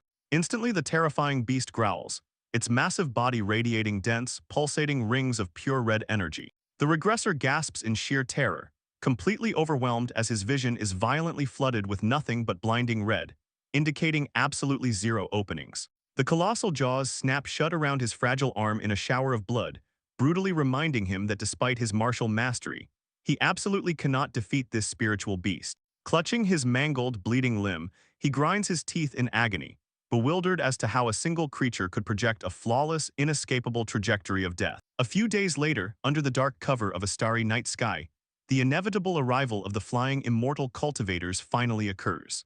Looking up at the hovering deities, Seo is completely paralyzed as an even more suffocating, ocean-like aura of blinding red energy engulfs the entire group of immortals. Sweating profusely under the oppressive aura, the harsh reality of the unbridgeable gap between a mortal and a cultivator shatters his confidence, confirming there is absolutely no opening to strike. Watching the glowing immortals effortlessly carry away his unconscious coworkers, he grimly acknowledges that even a true martial peak master would be effortlessly slaughtered by the absolute weakest cheer-refining cultivator. The very next night, sitting outside the quiet, secluded cave where he had hidden the rest of his colleagues, Seo reflects on the terrifying encounter. Bowing respectfully with clasped hands, the humble mortal greets the majestic blue-haired sea dragon king, Seo Hweol, seeking answers about the impossible red auras. The divine, horned being smiles down at the time traveler with mild amusement, graciously allowing the curious human to ask his question. Carrying a fainted colleague in his arms, the Dragon King listens closely as Seo describes the suffocating, flawless red spheres radiating from the cultivators.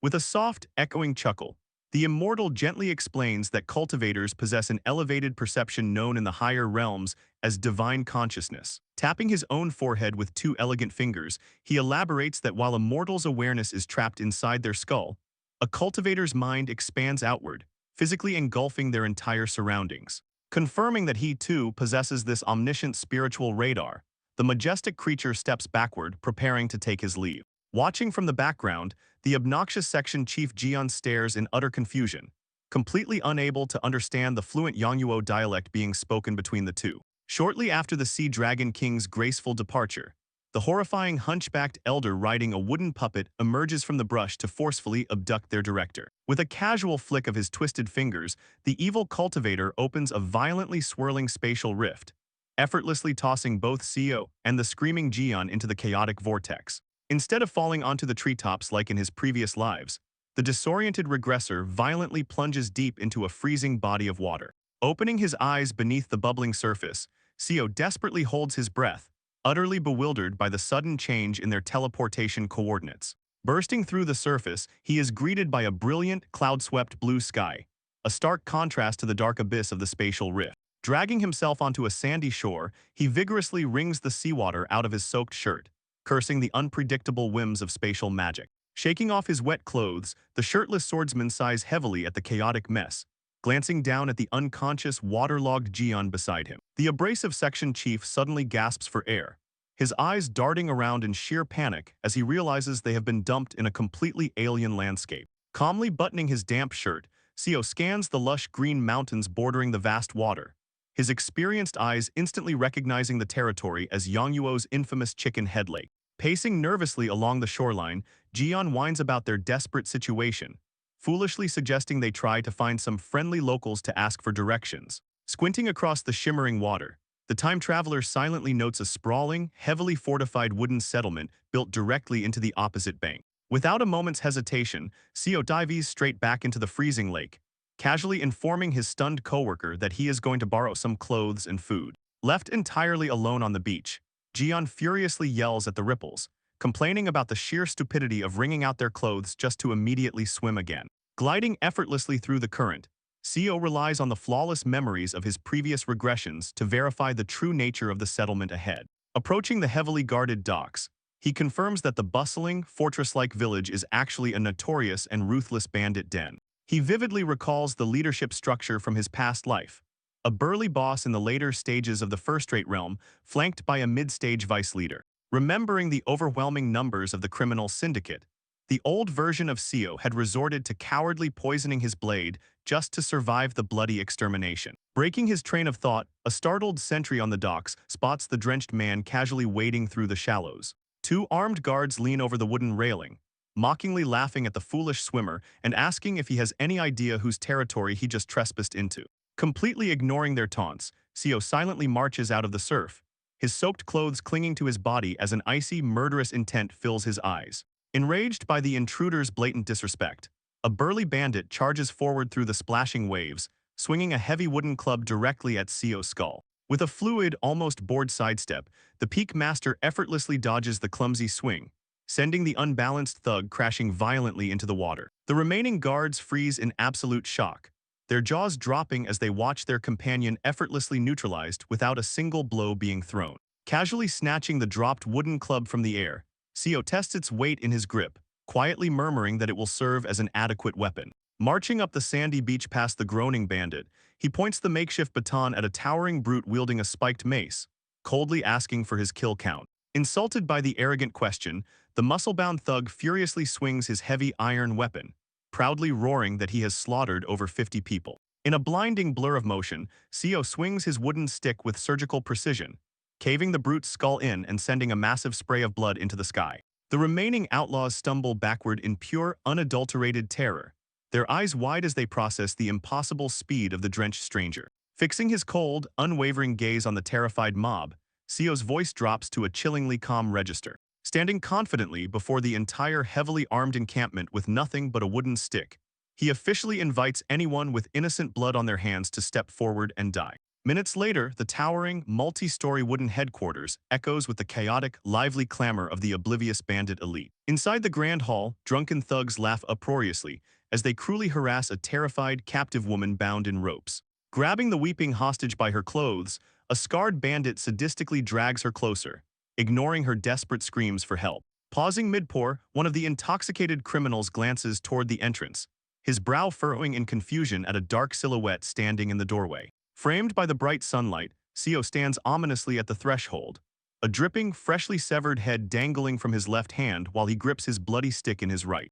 Sitting comfortably upon a lavish tiger pelt throne, The furious bandit boss curses the intruder and barks an order for his men to arm themselves against the rat. A dozen elite swordsmen instantly draw their steel, completely surrounding the lone, unarmed intruder in the center of the wooden dining hall. Tightening his grip on the gore-stained wood, Sio's eyes burn with an otherworldly blue light as he coldly states that asking questions is pointless since they are all going to die. Soon after, the sandy beach outside the fortress is transformed into a gruesome graveyard, littered with the broken, bleeding corpses of the entire syndicate. Back inside, the once arrogant bandit boss cowers pathetically on the blood-soaked floorboards, weeping and begging the peak master for mercy. Stepping directly into a growing puddle of the boss's blood, Sio's polished black shoes cleanly reflect the absolute carnage he just unleashed.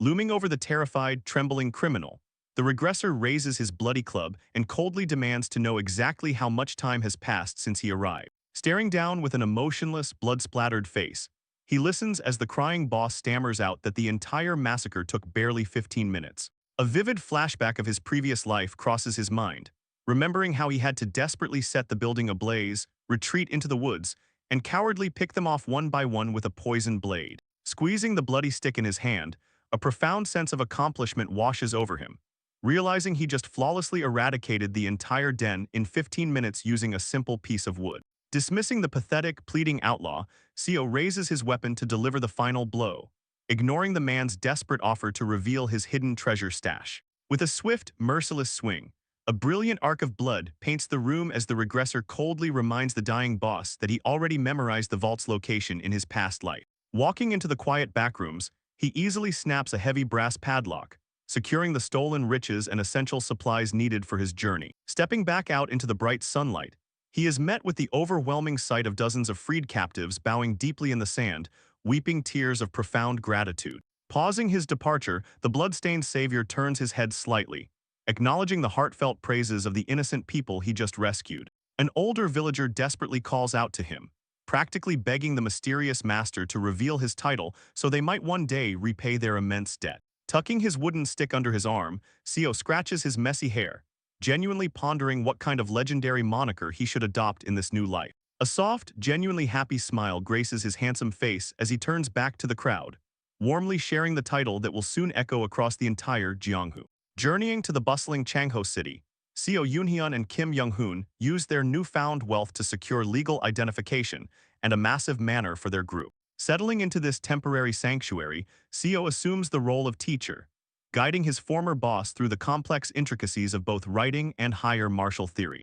Beneath a radiant blue aura, the director dedicates himself to meditation, his body acting as a vessel for the natural energies Seo is teaching him to harness. Watching from the shadows, the regressor can't help but feel a twinge of dejection as he realizes just how terrifyingly fast his friend is evolving. He notes that while it takes most a lifetime to even glimpse the martial peak, Kim is effortlessly skipping over the early stages with a talent that defies logic. Approaching the seated genius, Seo offers his congratulations, amazed that his student has already reached the three flowers stage before even fully mastering how to read. Rubbing the back of his neck with a humble grin, Kim admits he's genuinely surprised by his own natural affinity for the blade. Seo's expression remains somber as he reflects on his master's progress, realizing that simply offering guidance through sparring might no longer be enough. Tightening his grip on his golden sword hilt, a desperate thought enters the regressor's mind, fueled by the memory of his previous life's failures. Challenging his master to a sudden duel,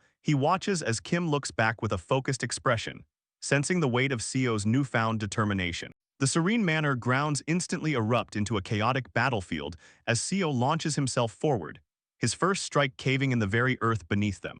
Airborne and focused, Kim Young-hoon counters with the Dragon Hill form, his blade carving through the air with a grace that Seo spent decades trying to emulate. Activating his divine vision, the world transforms into a grid of red and blue lines, allowing Seo to read the exact trajectory of every incoming strike. But a sudden surge of frustration washes over him as he realizes Kim's overwhelming speed is actually pushing his blue optimal lines away before he can even react. Skidding across the grass, Seo abandons his defense, knowing that if he continues to retreat, he will eventually be cornered by his master's superior flow. His eyes narrow with a cold, analytical fire, focusing every ounce of his concentration on the singular window of opportunity he sees forming. This very moment represents his final chance to claim a victory in this incarnation, as he knows that by their next meeting, Kim will have reached an unreachable realm.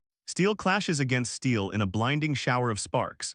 The two warriors locked in a struggle that threatens to tear their pristine courtyard apart. A colossal shockwave of green and white energy explodes between them, leveling the surrounding trees as their competing techniques reach a violent crescendo. Gritting his teeth against the massive recoil, Seo realizes that this brief window, where Kim has only just reached the three flowers, is his one and only opening. Reaching for the secret needles hidden within his sleeves, he decides to discard his pride and use every dirty trick in his arsenal. Launching a barrage of acupuncture needles into the air, he uses them as a distraction to mask his next lethal approach. Kim is forced to parry with the hilt of his weapon, his eyes widening in surprise as he is suddenly overwhelmed by the sheer variety of Seo's combat experience. Stepping through the dust cloud, the regressor successfully disrupts the genius's flow, feeling a momentary surge of triumph as he regains the upper hand. He reminds himself that while Kim has the talent, he still holds the advantage of having survived countless real-world slaughters across multiple timelines.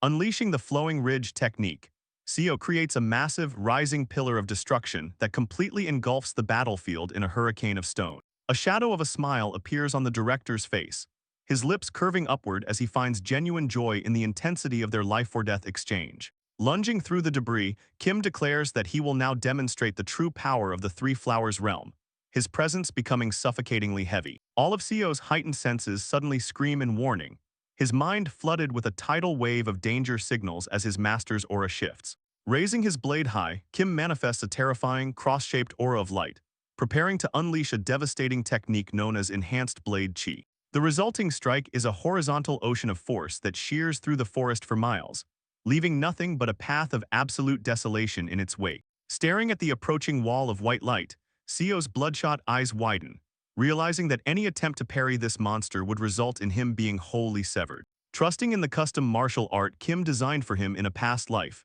Seo prepares to execute his ultimate countermeasure.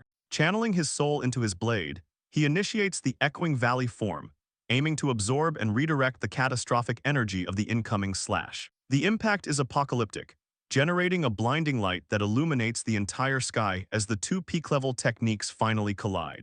The force is so great that it shatters the atmosphere itself, sending a rain of debris and dust cascading down upon the ruined manor. As the smoke slowly clears, a lone silhouette stands perfectly still in the center of the crater, holding a broken, shattered hilt. Seo pants heavily, his face etched with absolute shock as he realizes that even his ultimate counterattack couldn't fully neutralize the blow. Looking down at the grass, the jagged, severed half of his blade lies embedded in the dirt, a silent testament to his utter defeat. Holding the broken weapon with a self-deprecating laugh, Kim admits that breaking an opponent's sword is a disgrace to a martial artist, yet he praises Seo's incredible skill. Sheathing his broken blade with a heavy heart, the regressor looks at his master, realizing that after this day, he will never be able to defeat this man again. Under the bright midday sun, the golden roof of their manor stands as a symbol of the immense wealth and status they've managed to acquire in this life. Seo approaches his friend, informing him that as a reward for reaching the three flowers gather at the summit, he has prepared a very special gift. Handing over a heavy, blue-wrapped bundle, the time traveler presents a series of ancient-looking texts that he has been carefully guarding. He explains that these are the scriptures of gazing cultivation, a legendary collection of findings he memorized from Kim's future self. Claiming he couldn't understand the complex theories himself, Seo leaves the volumes in Kim's capable hands, knowing this will spark a massive evolution in the genius. Following their parting, Kim Young-hoon becomes completely entranced by the scrolls, spending his days and nights decoding the advanced martial philosophy. Months pass as the seasons change, the Grand Manor standing as a silent witness to the quiet evolution of a future god. Eventually returning from a long journey, Seo arrives with a heavy bag of bounty money, hoping to see how his friend has progressed with the books. Stepping into the main hall, he finds the room eerily empty, with the scrolls left scattered across the floorboards. A chilling silence hangs in the air, and Seo realizes he can't sense Kim's presence at all, leading him to believe the master has finally departed for the wider world. Suddenly, a familiar face begins to manifest from the swirling purple shadows behind him, a dark, ghostly aura distorting the air. Kim Young-hoon appears with a wide, manic grin, holding a scroll as he looms over Seo like a vengeful phantom. The regressor's jaw drops in horror as he recognizes the dark, misty technique Kim is using, a high-level skill previously reserved only for those at the origin realm. He realizes with a shudder that Kim has mastered this spirit step technique in less than a year, whereas it took him lifetimes to even witness it. Laughing heartily, Kim credits the scriptures for his breakthrough, noting that even a peak master like Seo couldn't detect his approach. A hollow realization settles in Seo's chest, staring into his friend's eyes and accepting that talent is a gap that no amount of regression can ever truly bridge. Breaking the tension, Kim announces his intention to travel the lands to gain real-world combat experience, inviting his brother to join him. Seo politely declines the offer, explaining that he needs to focus on stabilizing his own understanding of the martial peak to eventually master sword silk. Crossing his arms, he adds that he has developed a new interest in the imperial regime, hoping to find a different path to strength within the halls of power. Kim nods in understanding, thanking Yoonhyun for everything and expressing his hope that they will be of help to one another in the Murim of the future. Watching the sunlight fade through the manor windows, the two allies agree to part ways temporarily, each chasing a different vision of the heavens. From the information Seo gathered as a strategist in his previous lives, he knows that the imperial family holds a secret connection to the immortal world. He visualizes the imperial family as a pair of giant, spectral hands looming over the nation, pulling the strings of every mortal organization. Rumors suggest that the royal line is actually a collateral branch of a powerful clan of cultivators, making them the ultimate gatekeepers of the ascension path. Joining a crowd of recruits, Seo enlists in the military, determined to work his way up the hierarchy to uncover the palace's hidden secrets. He quickly rises through the ranks, his peerless martial skills allowing him to become a general after leading his men through countless successful campaigns.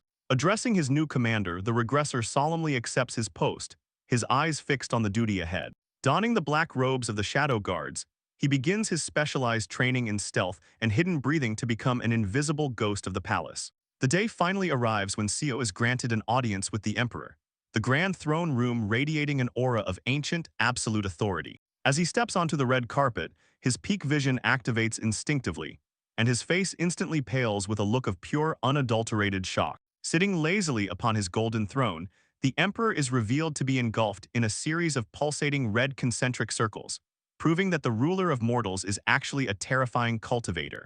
That mocking smile and those dangling imperial pearls hide a truly terrifying truth. Cold sweat runs down Seo's face as his mind wavers against the immense spiritual pressure radiating from the throne. Seeking answers, the undercover guard carefully observes the daily routines of the royal family in the grand courtyard. His analytical mind quickly deduces an occult hierarchy hidden within the emperor's kin. Even the secondary royals emit a faint red glowing aura, betraying their hidden status as chi-refining cultivators. But the emperor himself unleashes a suffocating, colossal presence that would instantly crush an ordinary mortal's sanity. Realizing the absurdity of his position, the time traveler understands he is merely a convenient tool for a sovereign too lazy to swat his own flies. Under the veil of night, a stealthy silhouette leaps across the glazed tile rooftops of the imperial palace. The assassin's blade cleaves through the cool air, aimed directly at the most hated man in the empire.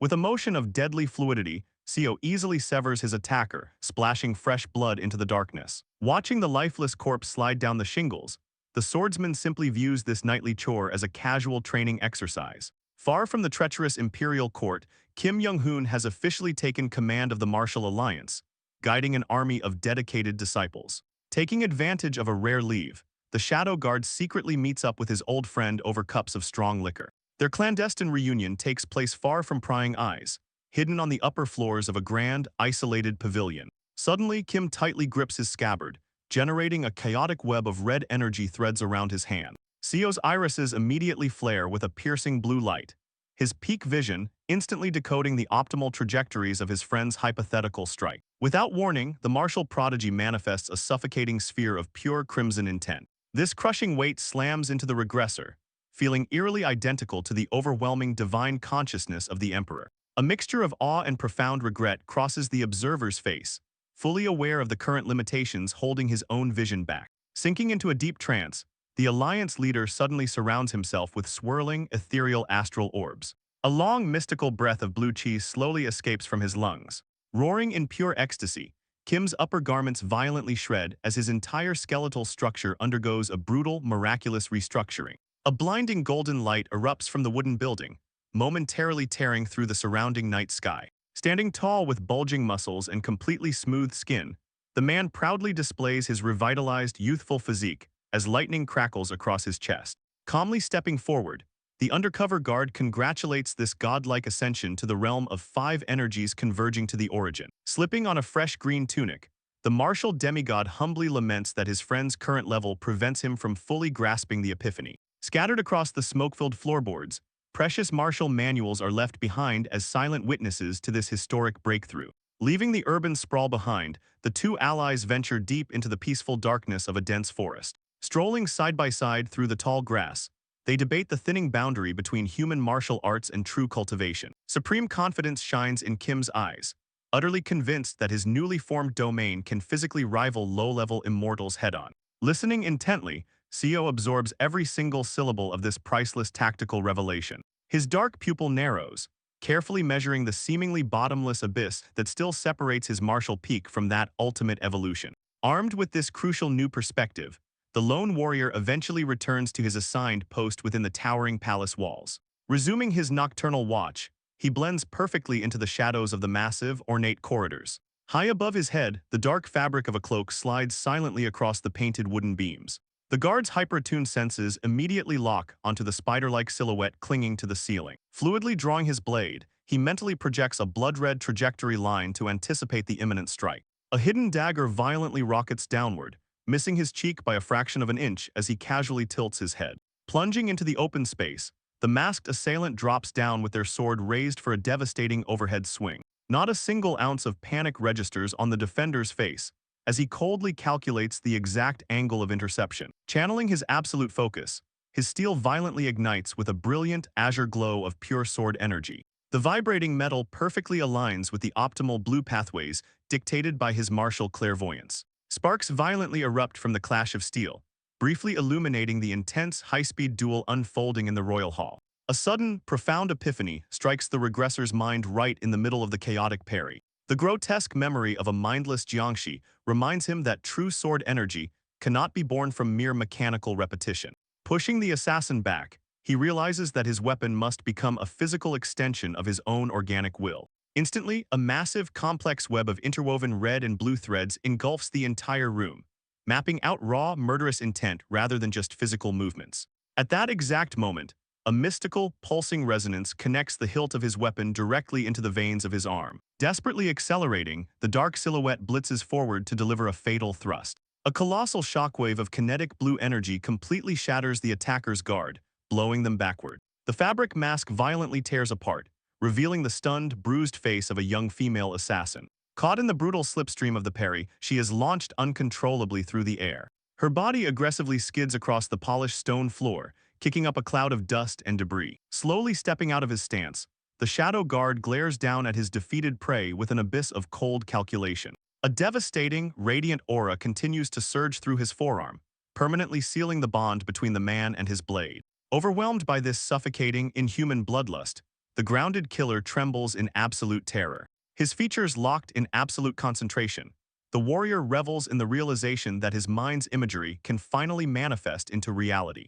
Cloaked in his dark imperial uniform and wielding a blade of solid light, Seo Yunhyun finally transforms into the flawless weapon he always sought to become.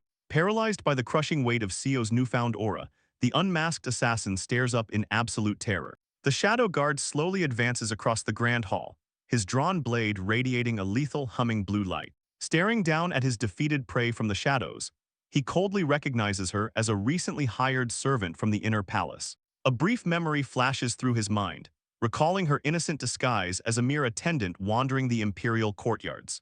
Pointing his glowing steel at her neck, he bluntly notes that her impressive survival skills could have eventually led her to the Three Flowers realm had she not challenged the infinite fighting monster. His stoic expression falters for a fraction of a second, genuinely surprised that an imperial assassin recognizes his old martial moniker. He remembers the terrified tavern patrons from a decade ago, the very people who accidentally twisted his honorable title into a legend of dread. Tears of sheer frustration stream down the girl's bruised face as she screams that her far more talented sibling was unjustly murdered by the damned emperor. Completely unmoved by her tragic backstory, the regressor flatly states that emotional appeals won't change the absolute law of executing traitors on the spot. Suddenly, the heavy doors burst open, and a squad of shadow guards floods the room with their weapons drawn in high alert. The squad leader furiously steps between them, while the desperate assassin continues to plead, screaming that the sovereign is slaughtering innocent people. A sickening splash of crimson violently paints the ornate wooden pillars. Without a shred of hesitation, Seo coldly declares that merely being convinced by a traitor's words is a capital offense in itself. The glowing blade lowers, leaving both the assassin and the overly sympathetic guard leader dead in a pool of blood. Outside, the calm, starry night sky remains entirely indifferent to the brutal bloodshed echoing within the palace walls. Masking his internal disappointment at snuffing out such raw talent, the undercover warrior quietly helps his subordinates drag the corpses away into the shadows. Standing watch in the quiet aftermath, he finds it incredibly strange that the emperor hasn't stirred despite the massive commotion just outside his doors. His enhanced vision reveals a complex glowing purple barrier sealing the royal chambers, proving the sovereign doesn't even bother hiding his use of cultivation techniques. The other guards diligently scrub the blood-stained floors, fully aware of their master's divine nature but completely numb to the horrifying implications. Accepting this morbid reality, Seo silently vows to continue his duties, using his position as a cover to quietly map out the immortal's secrets. Inspecting a heavily poisoned dagger retrieved from the attackers, he wonders why so many citizens are risking their lives during what is supposedly Yongyuo's most prosperous era. Tucking the weapon away, he strides deeper into the dark royal halls, determined to gather more concrete information about the cultivators pulling the strings. A full decade seamlessly passes, bringing the undercover swordsman to a position of immense trust within the sunlit imperial court. Leveraging his hard-earned bureaucratic authority, he systematically combs through the palace's sprawling, multi-tiered libraries. Surrounded by mountains of government documents, the now-bearded regressor carefully cross-references ancient texts with modern intelligence reports. Wiping a bead of sweat from his brow, a triumphant sigh escapes his lips as he finally pieces together the geographical coordinates of the hidden sects.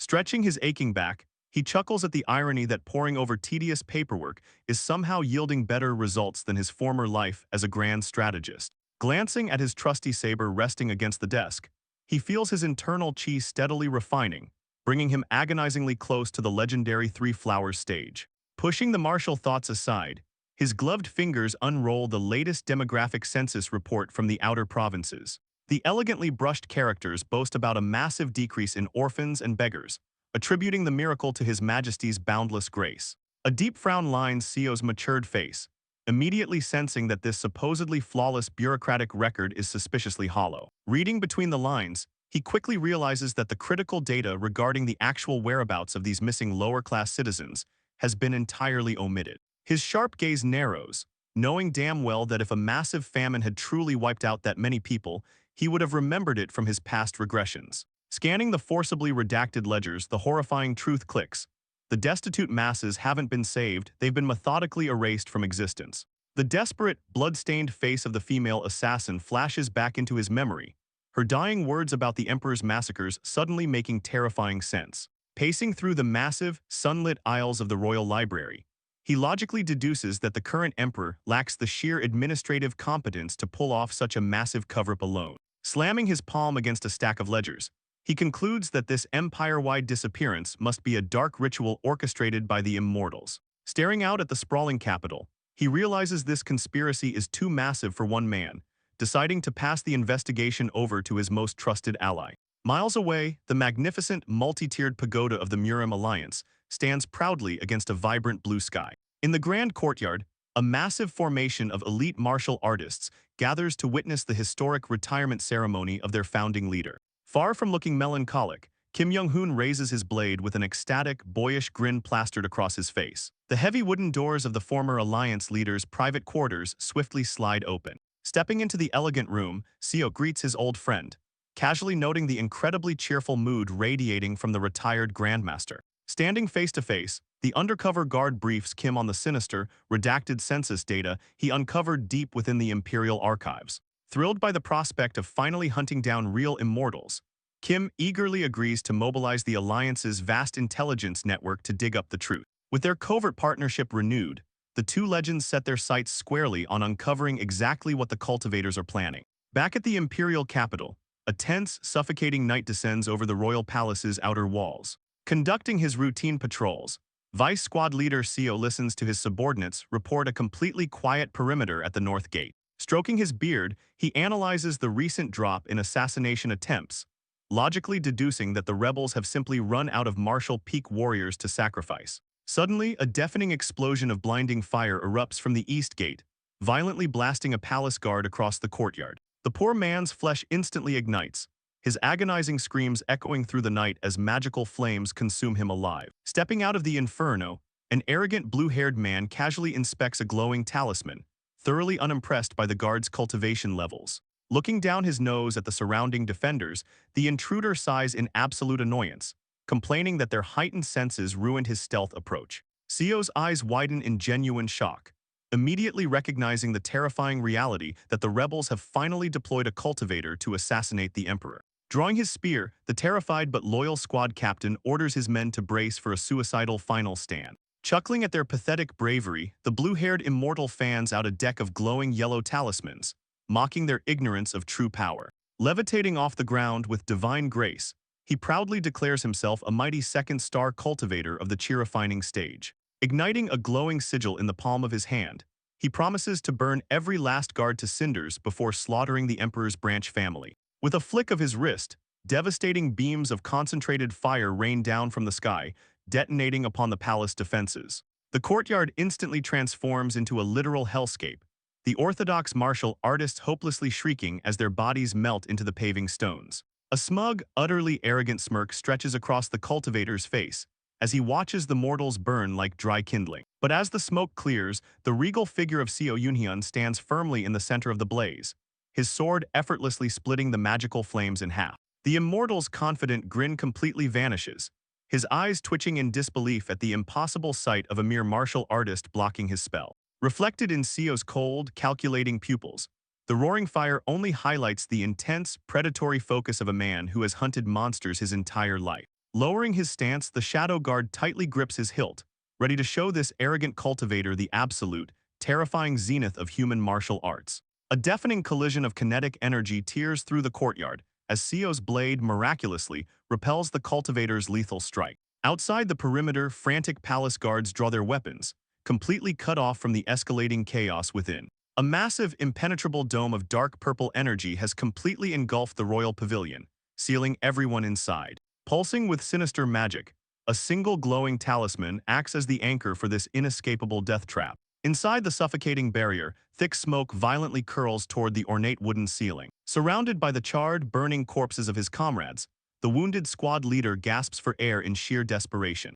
Explosions rock the stone floor as Seo desperately evades a barrage of fiery blasts, his movements becoming an absolute blur. Channeling every ounce of his life force into the hilt, the regressor forces his weapon to ignite with the legendary sword Enhanced Chi. Floating safely behind an impregnable blue shield, the arrogant immortal laughs maniacally at the mortal's futile struggle. Swinging with catastrophic, thunderous force, the glowing blade slams directly into the magic barrier, sending violent shockwaves through the air. The sheer kinetic impact shatters the shield, violently launching the stunned cultivator backward across the polished floor. But the victory is short-lived, as Seo violently coughs up a fountain of dark blood, his internal organs tearing from the impossible strain. His fragile momentum completely collapses, sending the exhausted warrior tumbling backward across the blood-soaked tiles. Watching their greatest fighter fall, the remaining guards clench their teeth in absolute horror and helplessness. Descending from the sky like an angry god, the furious cultivator drives his boot downward with crushing velocity. The heavy heel slams brutally into the swordsman's spine, pinning him to the stone with bone-shattering force. Agonizing, blood-curdling screams tear from Seo's throat as his battered body reaches its absolute breaking point. Casually adjusting his luxurious robes, the immortal sighs in deep annoyance, deciding to end this boring game immediately. Tossing a fistful of golden talismans into the air, he wildly declares his intention to crush the mortal insect piece by piece. The glowing paper immediately morphs into dozens of violently spinning, razor-sharp magical drills. Staggering to their feet, the surviving guards scream their captain's name, desperately trying to intervene. Without a shred of mercy, the spinning projectiles rain down, mercilessly piercing through Seo's flesh and pinning him to the floor. Looking down with an abyss of cold apathy, the blue-haired sorcerer demands absolute silence from his victims. Standing triumphantly upon his bleeding prey, he proudly asserts the absolute, undeniable dominance of a true cultivator. The sheer oppressive weight of his killing intent paralyses the terrified guards, freezing them entirely in their tracks. Pinned beneath the heavy boot, the regressor hacks up more blood, painfully aware that his forcibly enhanced chi has completely ruined his insides. A sickening crunch echoes through the hall as the cultivator shifts his weight, sadistically crushing Sio's already mangled fingers. Blood pooling around his eye, the defeated warrior stares blankly at the ground, his spirit seemingly broken. A dark, suffocating wave of depression washes over him, bitterly accepting that his talentless life truly amounts to nothing more than a bug's existence. Smiling with supreme arrogance, the immortal mocks the broken man, eagerly waiting to hear desperate pleas for mercy. He grinds his heel deeper into the ruined hand, extracting every last drop of suffering from his captive. But beneath the agony, the crushed fingers suddenly twitch, an unnatural fighting spirit igniting within the shattered flesh. Seizing the immortal's ankle with a vice-like grip, Sio violently rips the man's leg out from under him. Shock completely paralyses the sorcerer, his mind entirely unable to process a counterattack due to his total lack of physical combat experience. Pinning the flailing limb to the ground, the regressor furiously refuses to die at the hands of someone who merely coasted on natural talent. With a savage thrust, he buries a golden, poison-laced dagger straight into the arrogant immortal's calf. A primal, roaring battle cry erupts from the swordsman's lungs, proving that even a crushed insect can bear its fangs. Thrashing backward in absolute panic, the terrified cultivator frantically throws out a desperate volley of fire talismans. Suddenly, the sorcerer freezes in confusion as thick, dark blood begins pouring uncontrollably from his nose. A predatory, calculating glint flashes within Sio's eyes as his ultimate trap finally springs shut. The explosive sword technique was nothing more than a flashy distraction to deliver the lethal venom coating his blade. Trembling violently, the immortal bleeds from his eyes, his internal energy spiraling into complete chaos as he scrambles to cast a purification spell. Leaping forward like a rabid beast, the blood-soaked warrior refuses to give his prey a single second to breathe. He brutally jams his crushed, bleeding fist directly into the cultivator's mouth, silencing the incantation instantly. Pinning the immortal's hand down with the dagger, Sio physically blocks any attempt to form magical hand seals. The once almighty sorcerer thrashes helplessly on the floor, reduced to a choking, bleeding mess beneath the mortal he despised. Without its master's active energy, the glowing talisman on the grand doors finally cracks and shatters into a million pieces. Seizing the opportunity, the royal guards outside raise their halberds and frantically charge into the pavilion. Heavy boots rapidly pound across the polished stone as reinforcements swarm the scene. As the dust slowly settles, a haunting silence reclaims the ornate, smoke-filled ceiling of the palace.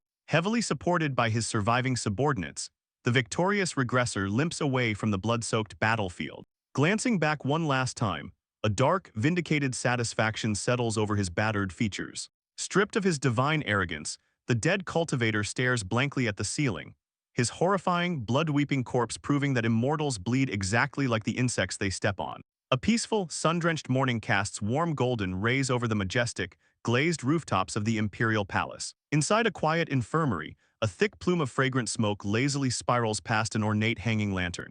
Lying in a heavily bandaged state, Sio awakens to find his gruff squad leader casually smoking a wooden pipe right next to his bed. An annoyed glare pierces through the lingering haze as the regressor questions the sheer absurdity of smoking around a critically injured patient. Scoffing at the complaint, the veteran officer orders him to sit up and be grateful, revealing that the emperor personally dispatched his royal physician to save his life. Looking down at his lap, the swordsman slowly flexes his heavily bound right hand, miraculously feeling no lingering numbness. The squad leader quickly grounds his expectations, warning that while the limb was saved from total destruction, it will never function with its former flawless precision. A soft, genuine smile breaks across Sio's bearded face, feeling nothing but profound gratitude just to have his sword hand intact after surviving a true cultivator's wrath. To reward this unprecedented display of mortal willpower, a luxurious, velvet-lined imperial lockbox is placed gently upon the wooden table. Throwing himself into a deep, reverent bow, the wounded guard loudly praises the emperor as his superior formally presents the incredibly rare empty chi pill. Opening the delicate golden latch, a perfectly spherical, glowing crimson elixir is revealed resting on a soft silk cushion. The older guard whispers in hushed, reverent tones, explaining that this treasure is typically consumed by high-ranking immortals preparing to transcend their current realm. Sio's eyes immediately narrow in silent recognition, instantly identifying the chemical makeup of the legendary medicine. A hidden smirk tugs at his lips, privately amused that this so-called divine gift is merely a recycled scrap pill, often hawked by street doctors as a simple hangover cure. But that smugness completely evaporates when the squad leader drops a terrifying bombshell, Consuming this exact pill grants a mortal 10 full years of extended lifespan. Absolute, unadulterated shock violently widens the regressor's eyes, as his brain struggles to process the sheer impossibility of the claim. Staring at the tiny red sphere, he finally understands why even a hardened veteran like his captain was eyeing the reward with thinly veiled jealousy. Carefully closing the lid, the time traveler promises to consume the divine medicine only after his internal energy channels have completely stabilized from the brutal battle. Once alone in the silent room, a confident stride carries him toward the window, thoroughly validating his risky decision to infiltrate the Imperial Guard. Holding the glowing elixir up to the morning light, pure euphoria courses through his veins, realizing he just bought himself an entire extra decade to desperately chase the martial peak. Gazing out over the towering red walls of the palace, a rare, optimistic warmth fills his chest, utterly convinced that this fourth regression is finally the one. Time flows like a gentle river, and soon, a brilliant azure sky smiles down upon the bustling capital. In the center of a dusty training arena, a discarded steel blade violently impales the dry earth. Clutching his trembling, scarred right hand, the fully healed Seo grimaces as blinding, uncontrollable agony flares through his damaged nerves. Standing alone in the vast stadium, a crushing wave of frustration hits him, realizing his mangled grip prevents him from executing the final, essential forms of his signature sword style. But instead of surrendering to the despair, his scarred fingers curl into a tight, white-knuckled fist. Stomping his heavy boot firmly into the dirt, he forcefully rejects the notion of giving up, accepting that his entire martial journey has always been paved with relentless suffering. Snatching his weapon from the ground with a ferocious glare, the aging warrior vows to adapt his style, forcefully pushing his prowess beyond this new physical limitation. 10 grueling years later, the now gray-haired regressor tightly grips his sword, having completely mastered the excruciating pain and seamlessly integrated hidden weapons into his arsenal. His sharp eyes scan a heavily coded letter, deciphering the secret messages Kim Young-hoon recently smuggled into the palace regarding the cultivator's true nature. The parchment details hidden, majestic immortal manors nestled high in the misty mountains, utterly concealed from the mortal world by massive illusion barriers. Within these divine walls, ordinary humans are shown scrubbing the cobblestones, treated as nothing more than expendable livestock and obedient slaves. Holding the decoded slip near a candle, Seo finally unravels the decade-old mystery behind the endless waves of peak-level assassins targeting the Emperor. Tossing the paper into the open flame, he realizes the rival cultivator clan has been systematically kidnapping talented martial artists to brainwash them into suicidal weapons. A golden iris narrows in the dim candlelight, correctly deducing that the entire mortal empire is merely a chessboard for a proxy war between two immortal families.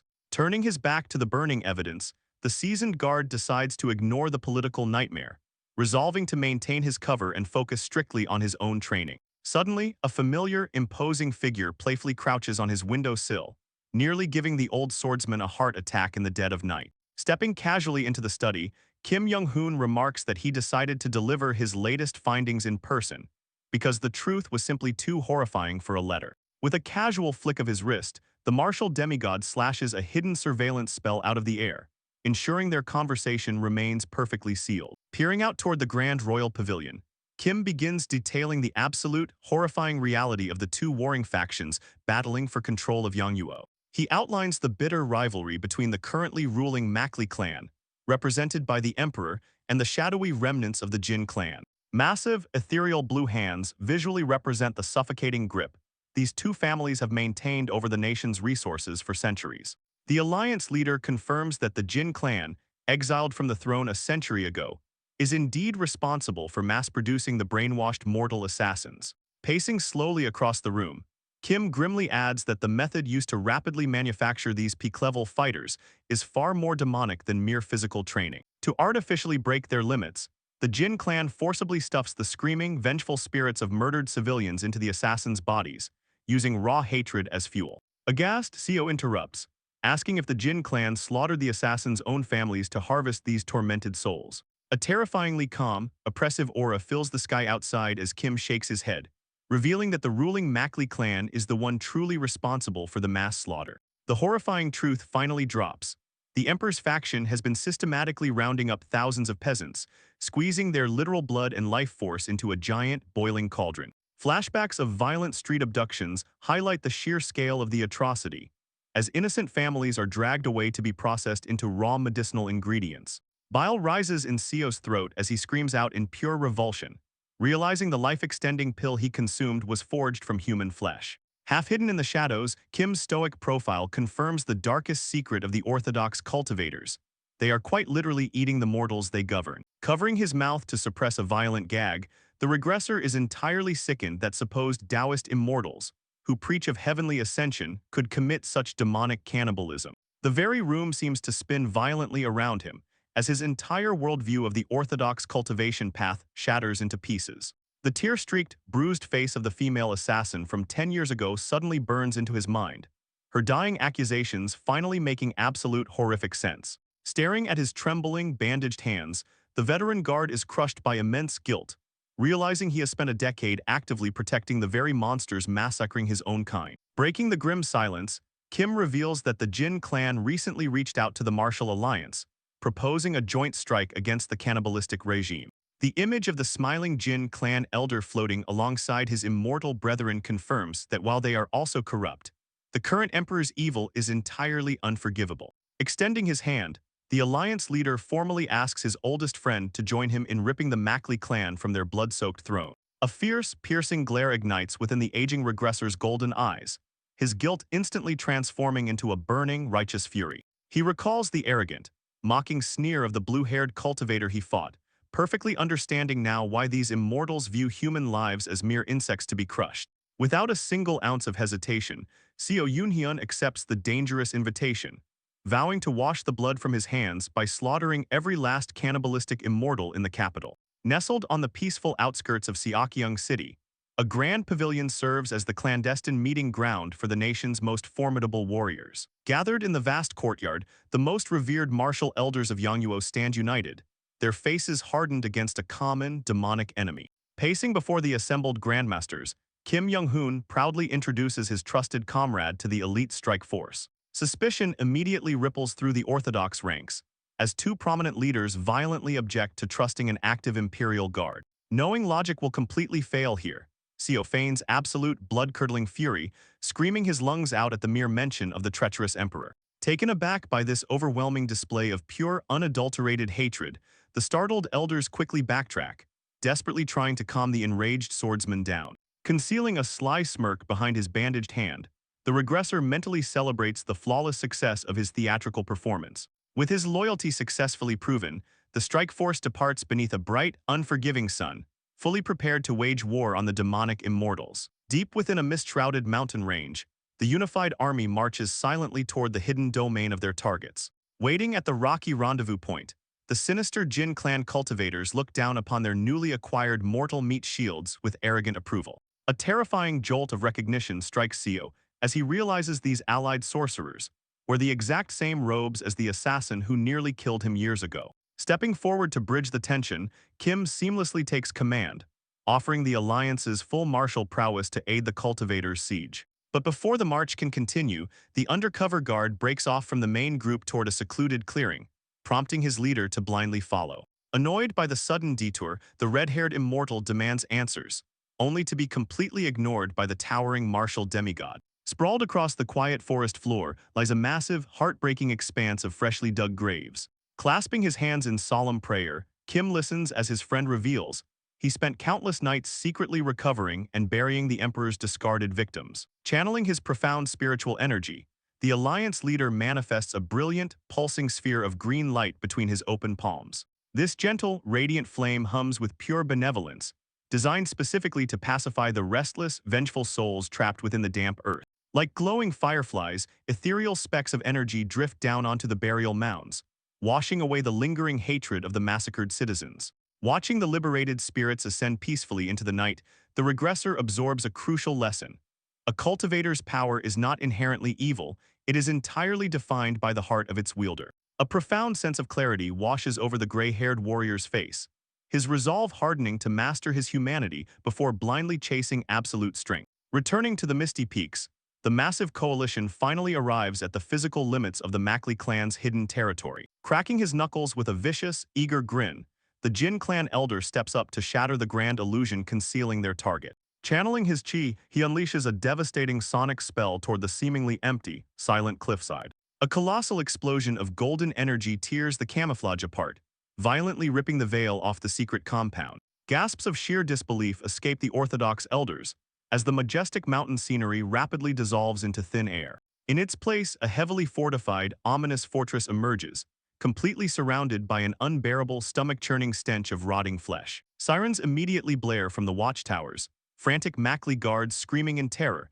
as the massive Jin clan coalition materializes before them. A second, far more resilient blue energy barrier rapidly ripples to life, fully encasing the demonic stronghold in a dome of pure magic. Frustration crosses the attackers' faces, forced to admit the sheer defensive superiority of their cannibalistic rivals. Without a single word, Kim Young-hoon confidently strides past the hesitating cultivators, his sheathed saber resting casually over his shoulder. Insulted by this mortal's sheer arrogance, a subordinate sorcerer violently questions why a mere insect is taking the vanguard. Holding his men back, the red-haired leader stops the complaints, begrudgingly admitting that this particular human possesses a terrifying, godlike prowess. Absolute shock paralyses the Orthodox grandmasters, completely unable to process a proud cultivator praising a martial artist as an equal.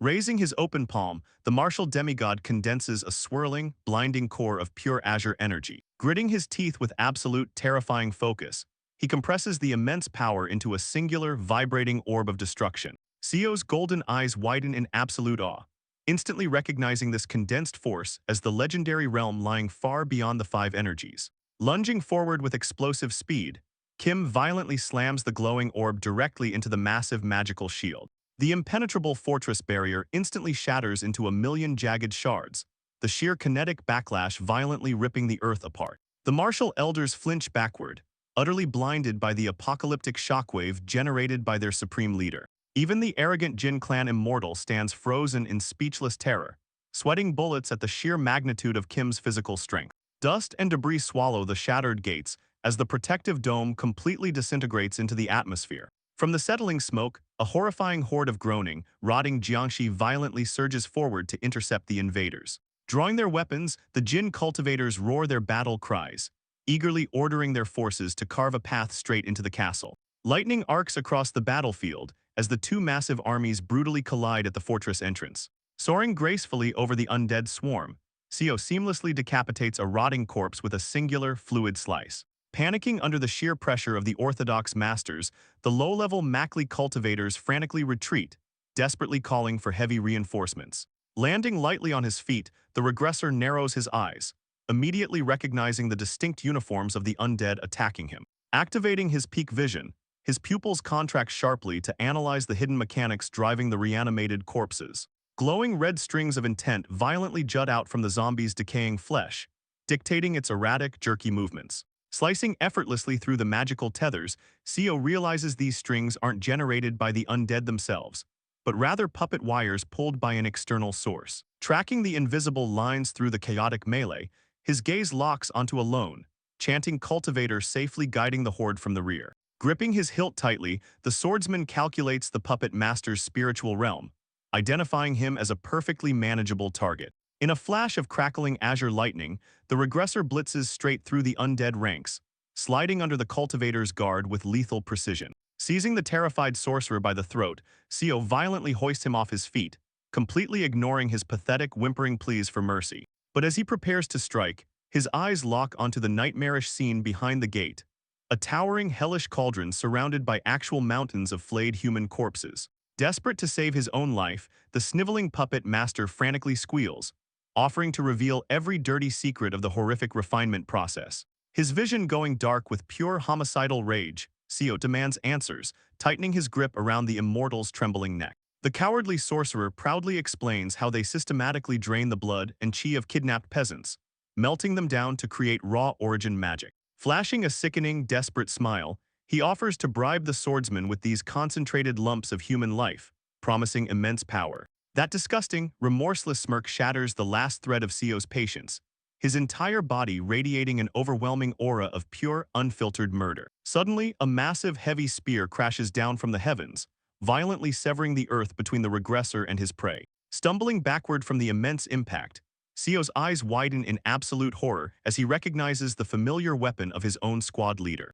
A menacing, corrupted grin spreads beneath the veteran's mustache, his aura entirely twisted by the demonic influence of his immortal masters. Flanked by a fully armed squad of possessed shadow guards, the brainwashed captain levels his spear at Sio, coldly declaring that the Emperor's faithful know no traitors. A deafening blast of kinetic energy tears through the courtyard, sending debris and bodies flying into the chaotic sky. Standing firm amidst the settling dust, Sio tightly grips his blade, questioning the squad leader's loyalty to an empire committing such demonic atrocities. Fully aware of the horrific truth, the veteran captain refuses to yield, charging forward with his heavy spear lowered for the kill. Slicing gracefully through the turbulent air, the regressor completely evades the brutal thrust with a flawless pivot. A brilliant blue aura erupts from his sword as he swings back with absolute fury, screaming at the veteran for serving such cannibalistic monsters. Sparks violently erupt across the battlefield as the glowing blade clashes heavily against the steel shaft of the spear.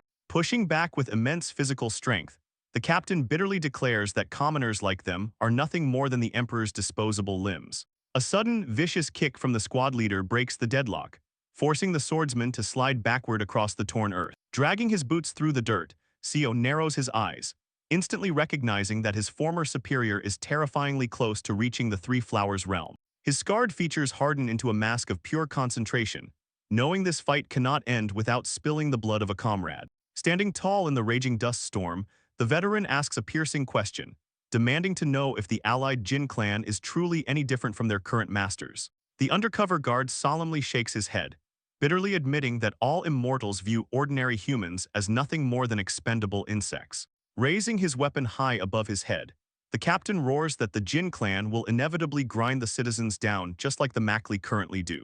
A massive swirling vortex of wind violently pulls the regressor inward, trapping him within the overwhelming gravity of the captain's ultimate technique. Caught in the spiraling tempest, Sio spots a strange, erratic purple glow emanating from the center of the storm. With eyes burning with absolute conviction, the veteran declares that if both sides are equally evil, he will die loyal to the master he originally chose. Thrusting his spear forward, he channels every ounce of his life force into a single, devastating strike aimed straight at the regressor's heart. Realizing this is a literal do-or-die moment, the aging swordsman raises his glowing blue blade, preparing to counter the enhanced chi head-on. A colossal, blinding eruption of azure energy completely engulfs the arena as he unleashes the legendary Severing Mountain Sword, Echoing Valley. The sheer magnitude of the technique tears the very atmosphere apart, shredding the tempest into harmless gusts of wind. Violent shockwaves carve deep trenches into the stone pavement, completely obliterating the captain's final, desperate assault. Wide-eyed and utterly stunned, the veteran watches the beautiful arc of destructive energy rapidly approach his position. Stepping out from the blinding light, Sio seamlessly follows through with his slash, silently apologizing for his inability to hold back its lethal power.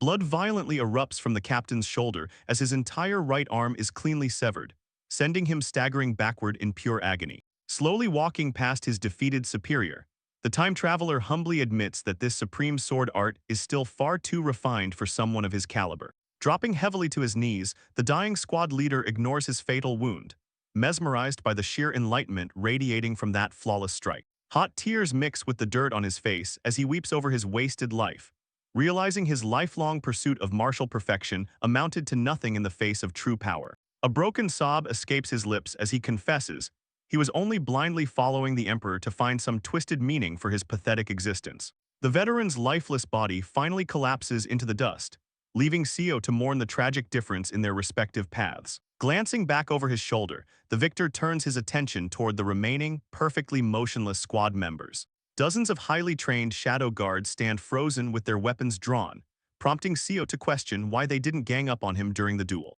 One of the lieutenants steps forward, calmly explaining that their fallen captain specifically ordered them not to intervene out of respect for the duel. Acknowledging their former bond, the loyal soldiers cross their halberds defensively, stubbornly refusing to abandon their post or their title for him. With a unified metallic scrape, they ready their blades, proudly proclaiming that their sworn loyalty to the Emperor is absolute and eternal. The gray-haired warrior stares at his former subordinates, a profound sadness washing over him as he recognizes their inescapable brainwashing. A heavy, apologetic sigh escapes his lips as he raises his sword, mentally preparing himself to slaughter every last one of his former brothers-in-arms. Suddenly, a massive kinetic explosion violently rocks the outer palace gates, signaling the full-scale breach of the Jin clan coalition.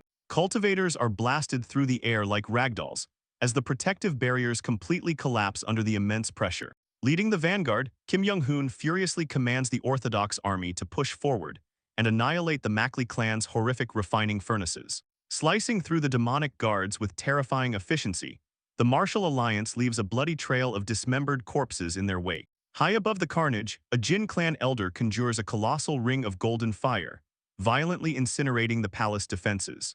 Panicking under the overwhelming assault, an enemy cultivator frantically screams for his superiors to send immediate reinforcements. The blinding flash of clashing steel echoes continuously as the vanguard rapidly slaughters the panicked defenders. An exhausted Imperial guard violently grimaces as a hidden projectile suddenly strikes his shoulder mid-combat. Far from the main battlefield, Seo pants heavily, his face bruised and bleeding as he struggles to catch his breath. Pulling a small dart from his uniform, the last surviving squad member desperately asks why the regressor deliberately took the paralysis poison instead of simply dodging it. Collapsing to his knees among his fallen comrades, the guard questions why the overwhelmingly powerful swordsman chose to suffer unnecessary injuries just to non-lethally subdue them. A weary, blood-stained smile softens Seo's hardened features as he looks down at the man whose life he actively spared. Absolute shock paralyses the defeated soldier, finally understanding that his former vice-captain intentionally absorbed their attacks to avoid executing them. Dropping his weapon, the guard lets out a weak chuckle, admiring Seo's bizarre compassion before asking if he finally reached the mythical Three Flowers realm. Sheathing his blade with a tired sigh, the regressor humbly confesses that he is only just beginning to grasp the absolute edges of that profound enlightenment. His golden eye narrows in intense reflection, recalling the fleeting, elusive moments where he barely witnessed the true pinnacle of martial vision. A slow, condescending clap echoes from above as a pristine, blue-robed figure sits casually on the edge of the tiled roof, mocking the emotional display. Looking up, Seo instantly recognizes the sadistic crown prince of the Makli clan, furiously questioning why he simply watched his own men get slaughtered. A perfectly manicured smile stretches across the royal's face as he giggles, claiming that intervening too early would have ruined all the fun. Pure, unadulterated disgust contorts the regressor's bruised face, utterly repulsed by the immortal's casual disregard for human life. Leaning forward with a predatory grin, the crown prince decides to humor the dying insect, asking if Seo knows how he secured his royal title. A chilling, icy blue light violently flares within the cultivator's widened pupil. Descending from the roof like a demonic god, a suffocating crimson aura erupts from his body, revealing his terrifying status as a fourth-star chi-refining master. Landing heavily on the cracked earth, the royal laughs maniacally, proudly declaring that a cultivator of his caliber has absolutely no need for mortal bodyguards. Cold sweat immediately drenches the swordsman's back, deeply aware that even Kim Young-hoon would have to risk his life against a monster of this magnitude. Yet against all logic and reason, a dark, fearless smile slowly begins to curl upon the regressor's bloodied lips. Gripping his hilt until his knuckles turn white, he realizes the absolute absurdity of his situation has entirely erased his fear of death. The profound words of his past life mentor echo loudly in his mind, reminding him that achieving true enlightenment is worth sacrificing absolutely everything. Embodying that absolute conviction, the battered warrior fearlessly charges toward the immortal, finally understanding the true essence of a martial artist's final strike. Chuckling at the sheer stupidity of the assault, the crown prince dismissively labels the charging swordsman a suicidal fool. Without drawing a weapon, the arrogant royal casually steps forward, preparing to crush the mortal with a single wave of his hand. A colossal, earth-shattering collision of blue and purple energy violently obliterates the arena as the talentless regressor meets the immortal god head-on. Launching himself with the grace of an immortal, Seo cleaves through the dusty air, his shining blade raised toward the heavens. The crown prince's eyes widen in sheer disbelief, utterly stunned by this gravity-defying leap from a mere mortal. Frantically scanning the empty sky, the arrogant cultivator screams in confusion from his perch on the tiled roof. Taking literal steps upon the air currents, the swordsman's heavy boot propels him ever higher into the firmament. His bruised face locked in intense concentration, the veteran finally understands the true meaning behind the divine martial arts he's studied for decades. The ancient ink of the codex flashes through his memory, revealing that to truly conquer magic, one must attack the opponent's color, their very will, rather than their physical form. A supernatural, piercing azure light violently flares within his right eye, as true martial enlightenment shatters the fog of his ignorance. Shrouded in a chaotic, swirling purple aura, the swordsman descends upon the immortal, determined to sever the man's murderous intent at its core. Completely disoriented by this unnatural stealth technique, the royal wildly searches the clouds, demanding to know where the insect disappeared to.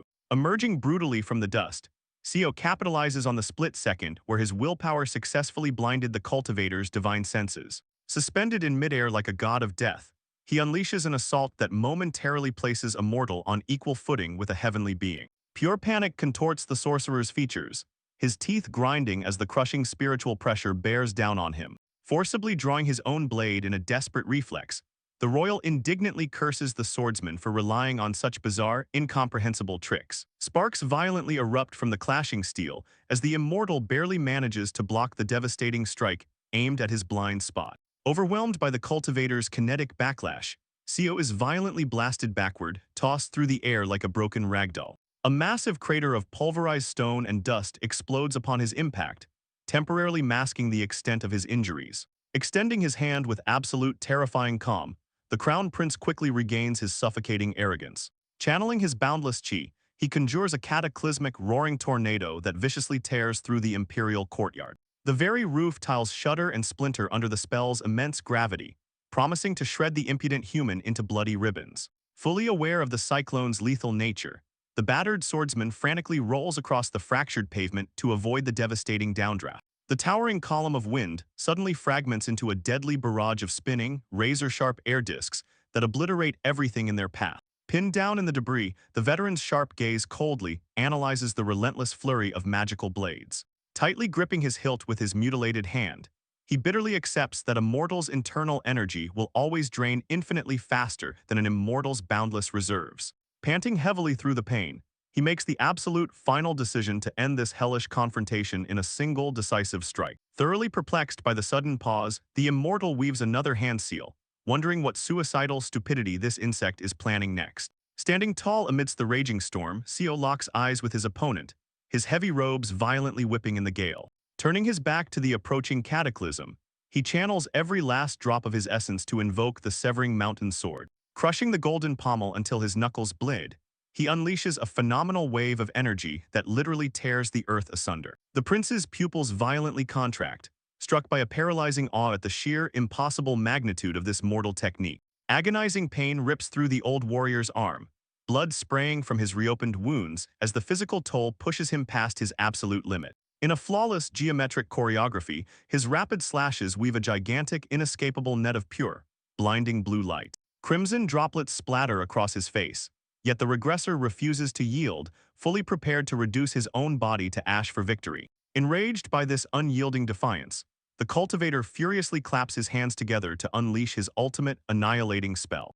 A monstrous, titanic beast forged of roaring wind and sand erupts from the cyclone, its massive jaws unhinging to devour the swordsman whole. Seo's right eye floods with blood, his primal instincts screaming that this magical abomination will inevitably spell his doom. Yet gracefully diving toward the earth with his blade drawn, a transcendental peace completely washes over his soul, purging all remaining fear. Within the abstract void of his martial consciousness, the crimson thread of murderous intent and the azure ribbon of self-defense begin a perfect, harmonious dance. Intertwining into a magnificent, cosmic nebula, these opposing wills fuse flawlessly to birth a profound, mystical purple clarity. The nightmarish, gaping maw of the wind beast bears down on him, ready to snap his fragile bones into dust. Maintaining a majestic serenity, the swordsman raises his gleaming steel, intimately understanding that true martial arts requires connecting with the opponent's very soul. By perfectly reflecting his own movements through the cultivator's murderous will, his blade ignites with a breathtaking, violet spiritual fire. The divine steel crackles with an unbearable intensity, finally reaching the absolute, unadulterated zenith of sword-enhanced chi. Surrounded by a swirling, galactic halo, the warrior realizes that supreme power isn't achieved alone, but by aligning one's spirit with the will of the entire world. Ascending like a blazing comet within a massive pillar of golden light, the Shadow Guard completely shatters the chains of his mortal limitations. A singular, godlike slash of blinding purity cleaves the air, slicing the colossal magical beast into two perfectly symmetrical halves. The titanic invocation instantly detonates into a horrifying explosion of sand and kinetic force, rocking the very foundations of the imperial fortress. Still pinned to the dirt by the paralyzing toxin, The surviving shadow guards watch this mythical duel unfold with their faces pressed against the earth. Staring helplessly into the apocalyptic dust cloud, the loyal soldiers are tragically convinced they already know the fatal outcome of the clash. Hovering arrogantly within the settling storm, the crown prince laughs triumphantly, utterly confident in his overwhelming, otherworldly supremacy.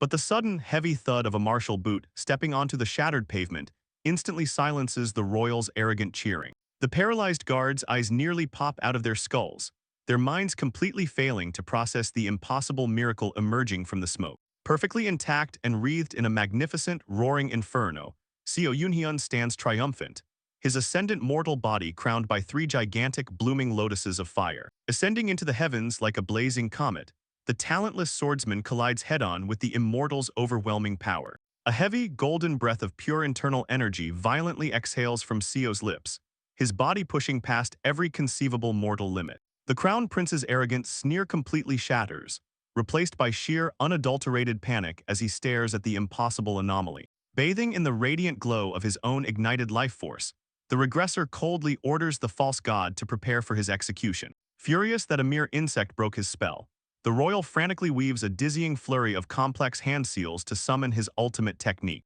A cataclysmic tornado erupts from the earth, violently morphing into a colossal, 3-headed dragon forged entirely of roaring flames and shredding winds. Unfazed by the apocalyptic beast, the Shadow Guard charges directly into the eye of the storm with terrifying, predatory focus. His martial boots step lightly upon the very air currents themselves, flawlessly executing the legendary transcending peak steps. The fiery dragons roar with deafening fury, their massive jaws snapping shut to instantly incinerate the insignificant mortal. But Seo simply accelerates, diving fearlessly into the inferno while unleashing the devastating Mountain Lord transcends to the peak. Like a physical manifestation of a soaring tiger, he violently tears straight through the dragon's fiery throat, shredding the magical construct from the inside out. The immortal stumbles backward, his hand outstretched in absolute disbelief as his ultimate defensive spell disintegrates into harmless embers. Erupting from the destruction, the swordsman shoots higher into the sky, his dark robes violently whipping in the turbulent winds. A massive shockwave ripples through the atmosphere, signaling the complete collapse of the crown prince's magical domain. Screaming in pure humiliation, the royal refuses to accept defeat, immediately conjuring another massive whirlwind of compressed wind blades. Millions of invisible, razor-sharp currents form a horizontal hurricane, intended to grind the swordsman into a fine bloody mist. Analyzing the incredibly dense concentration of magic, Seo admits that traditional attacks could never pierce this defensive tempest. Channeling his absolute pinnacle of sword-enhanced chi, he unleashes the breathtaking 9th form, landscape painting directly into the storm. The sheer kinetic impact violently destabilizes the hurricane, tossing the desperate immortal backward through the chaotic winds. Brilliant azure light continuously clashes with the dark tempest, the regressor systematically parrying thousands of invisible blades in a fraction of a second. Finding a microscopic opening, the glowing sword cleanly slices through the royal's defenses, violently ripping a bloody gash across his chest. Howling in agonizing pain, the crown prince unleashes a blind, catastrophic blast of pure energy, desperately trying to vaporize his attacker. Yet the gray-haired warrior simply glides through the thick smoke like a phantom, his blade completely unbothered by the erratic magic. A sickening realization suddenly grips the immortal as he clutches his throat, feeling the lethal paralysis poison rapidly shutting down his nervous system. A massive explosion of kinetic force violently blasts the royal out of the sky, sending him plummeting toward the ruined courtyard. Crashing brutally into the dirt, the once almighty crown prince scrambles backward on his hands and knees, desperately screaming for the monster to stay away. He tries to levitate in a frantic bid for escape, his flawless divine robes now caked in mud and his own blood. But the regressor plunges from the heavens like a descending hawk, completely refusing to let his prey slip away. With a merciless downward slash, Seo brutally intercepts the fleeing sorcerer, sending a fresh spray of crimson across the battlefield. The immortal violently slams face first into the unforgiving stone pavement, his agonizing screams echoing across the ruined palace. Dragging himself through his own pooling blood, the royal weeps in sheer terror, his shattered ego unable to comprehend how a mortal overpowered him. Slowly marching through the settling dust, the grim executioner coldly asks if the prince truly believed his cannibalistic regime was righteous. Desperately trying to bargain for his life, the sniveling cultivator reminds Seo of the precious life-extending pill he was gifted years ago. Reaching into his robes with a crushed, trembling hand, the swordsman pulls out the very same glowing red elixir. Without a single ounce of hesitation, he violently crushes the blood pill into useless powder, absolutely refusing to extend his life with the stolen souls of the innocent. The immortal's eyes bulge out of his skull, utterly horrified by this profound rejection of the very immortality he worships. Raising his shining blade for the final time, the gray-haired regressor coldly bids the cannibalistic tyrant a permanent farewell. A flawless arc of azure light cleanly severs the crown prince's neck, instantly decapitating the highest authority in the empire. The severed head spins wildly through the air, the immortal's fading consciousness staring in absolute confusion at his own collapsing body. Plummeting toward the earth, his final thoughts desperately try to rationalize that this strike was something far beyond a mere mortal's capability. In his dying moments, he realizes that this terrifying swordsman had actually tapped into a realm that rivaled the true origin of cultivation. The smug, haunting face of a Jin clan elder briefly flashes in his fading mind, symbolizing the endless, corrupt cycle of the immortal world. An apocalyptic eruption of blood and fire completely consumes the royal's headless corpse, signifying the absolute end of his dark reign. Standing victorious amidst the torrential rain, Seo raises his blood-soaked blade to the heavens, roaring in triumph that human martial artists can indeed slaughter gods. The prince's severed head rolls to a halt in the mud, its lifeless eyes staring blankly at the stormy sky. However, a sickening, terrifying glint suddenly returns to those dead pupils as an unnatural force overrides death itself. A deep gasp violently tears through the immortal's lungs, his severed neck miraculously reattaching as a powerful, glowing green aura envelops his body. A priceless jade talisman shatters upon his chest, triggering a one-time divine resurrection spell gifted directly by the emperor. Staggering to his feet, the resurrected royal laughs maniacally, his sanity completely fracturing under the trauma of his brief death. With a casual, almost instantaneous flick of his wrist, he unleashes a devastating, unavoidable sword aura directly into the exhausted regressor's waist. The immortal coldly reminds his victim that absolute, insurmountable power gaps cannot be bridged by mere willpower alone. A horrific gasp escapes Seo's lips as his entire lower torso is cleanly severed in half, his intestines spilling onto the cold, wet stone. Clutching his newly healed throat, the panting cultivator grimaces, admitting that the resurrection spell completely drained his internal reserves. Dragging his bisected upper body through the mud, the dying warrior faces the absolute, cruel reality of the insurmountable wall separating humans and immortals.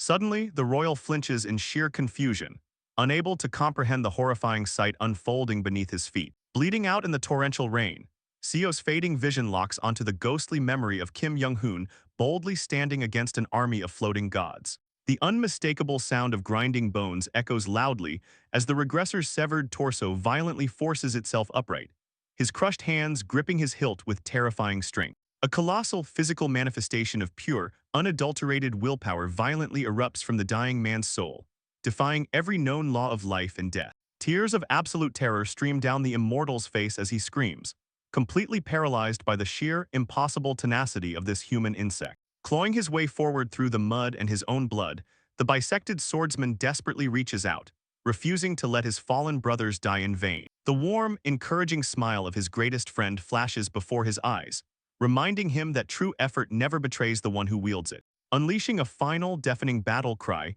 Seo swings his shattered blade upward with the absolute zenith of his remaining life force, slicing a massive geyser of blood into the air. His mangled hands, having endured decades of agonizing, bone-crushing training, remain permanently fused to the hilt in absolute defiance. Even after his heart stops beating, the sheer momentum of his lifelong martial dedication carries the blade completely through its fatal arc. As the immortal collapses backwards, bleeding and broken once more, his weeping face is locked in a permanent state of unbelievable horror. Meanwhile, resting peacefully in the blood-soaked mud, Seo Yunhyun's lifeless, severed head bears a gentle, completely satisfied smile. In his final fading memory, he hears the golden words of his master. If one can attain enlightenment in the morning, it is fine to die in the evening. And as his soul gently drifts into an ethereal, starry cosmos alongside a glowing spirit deer, one massive question remains. What absolute horrors and majestic heights await Seo in his inevitable fifth regression?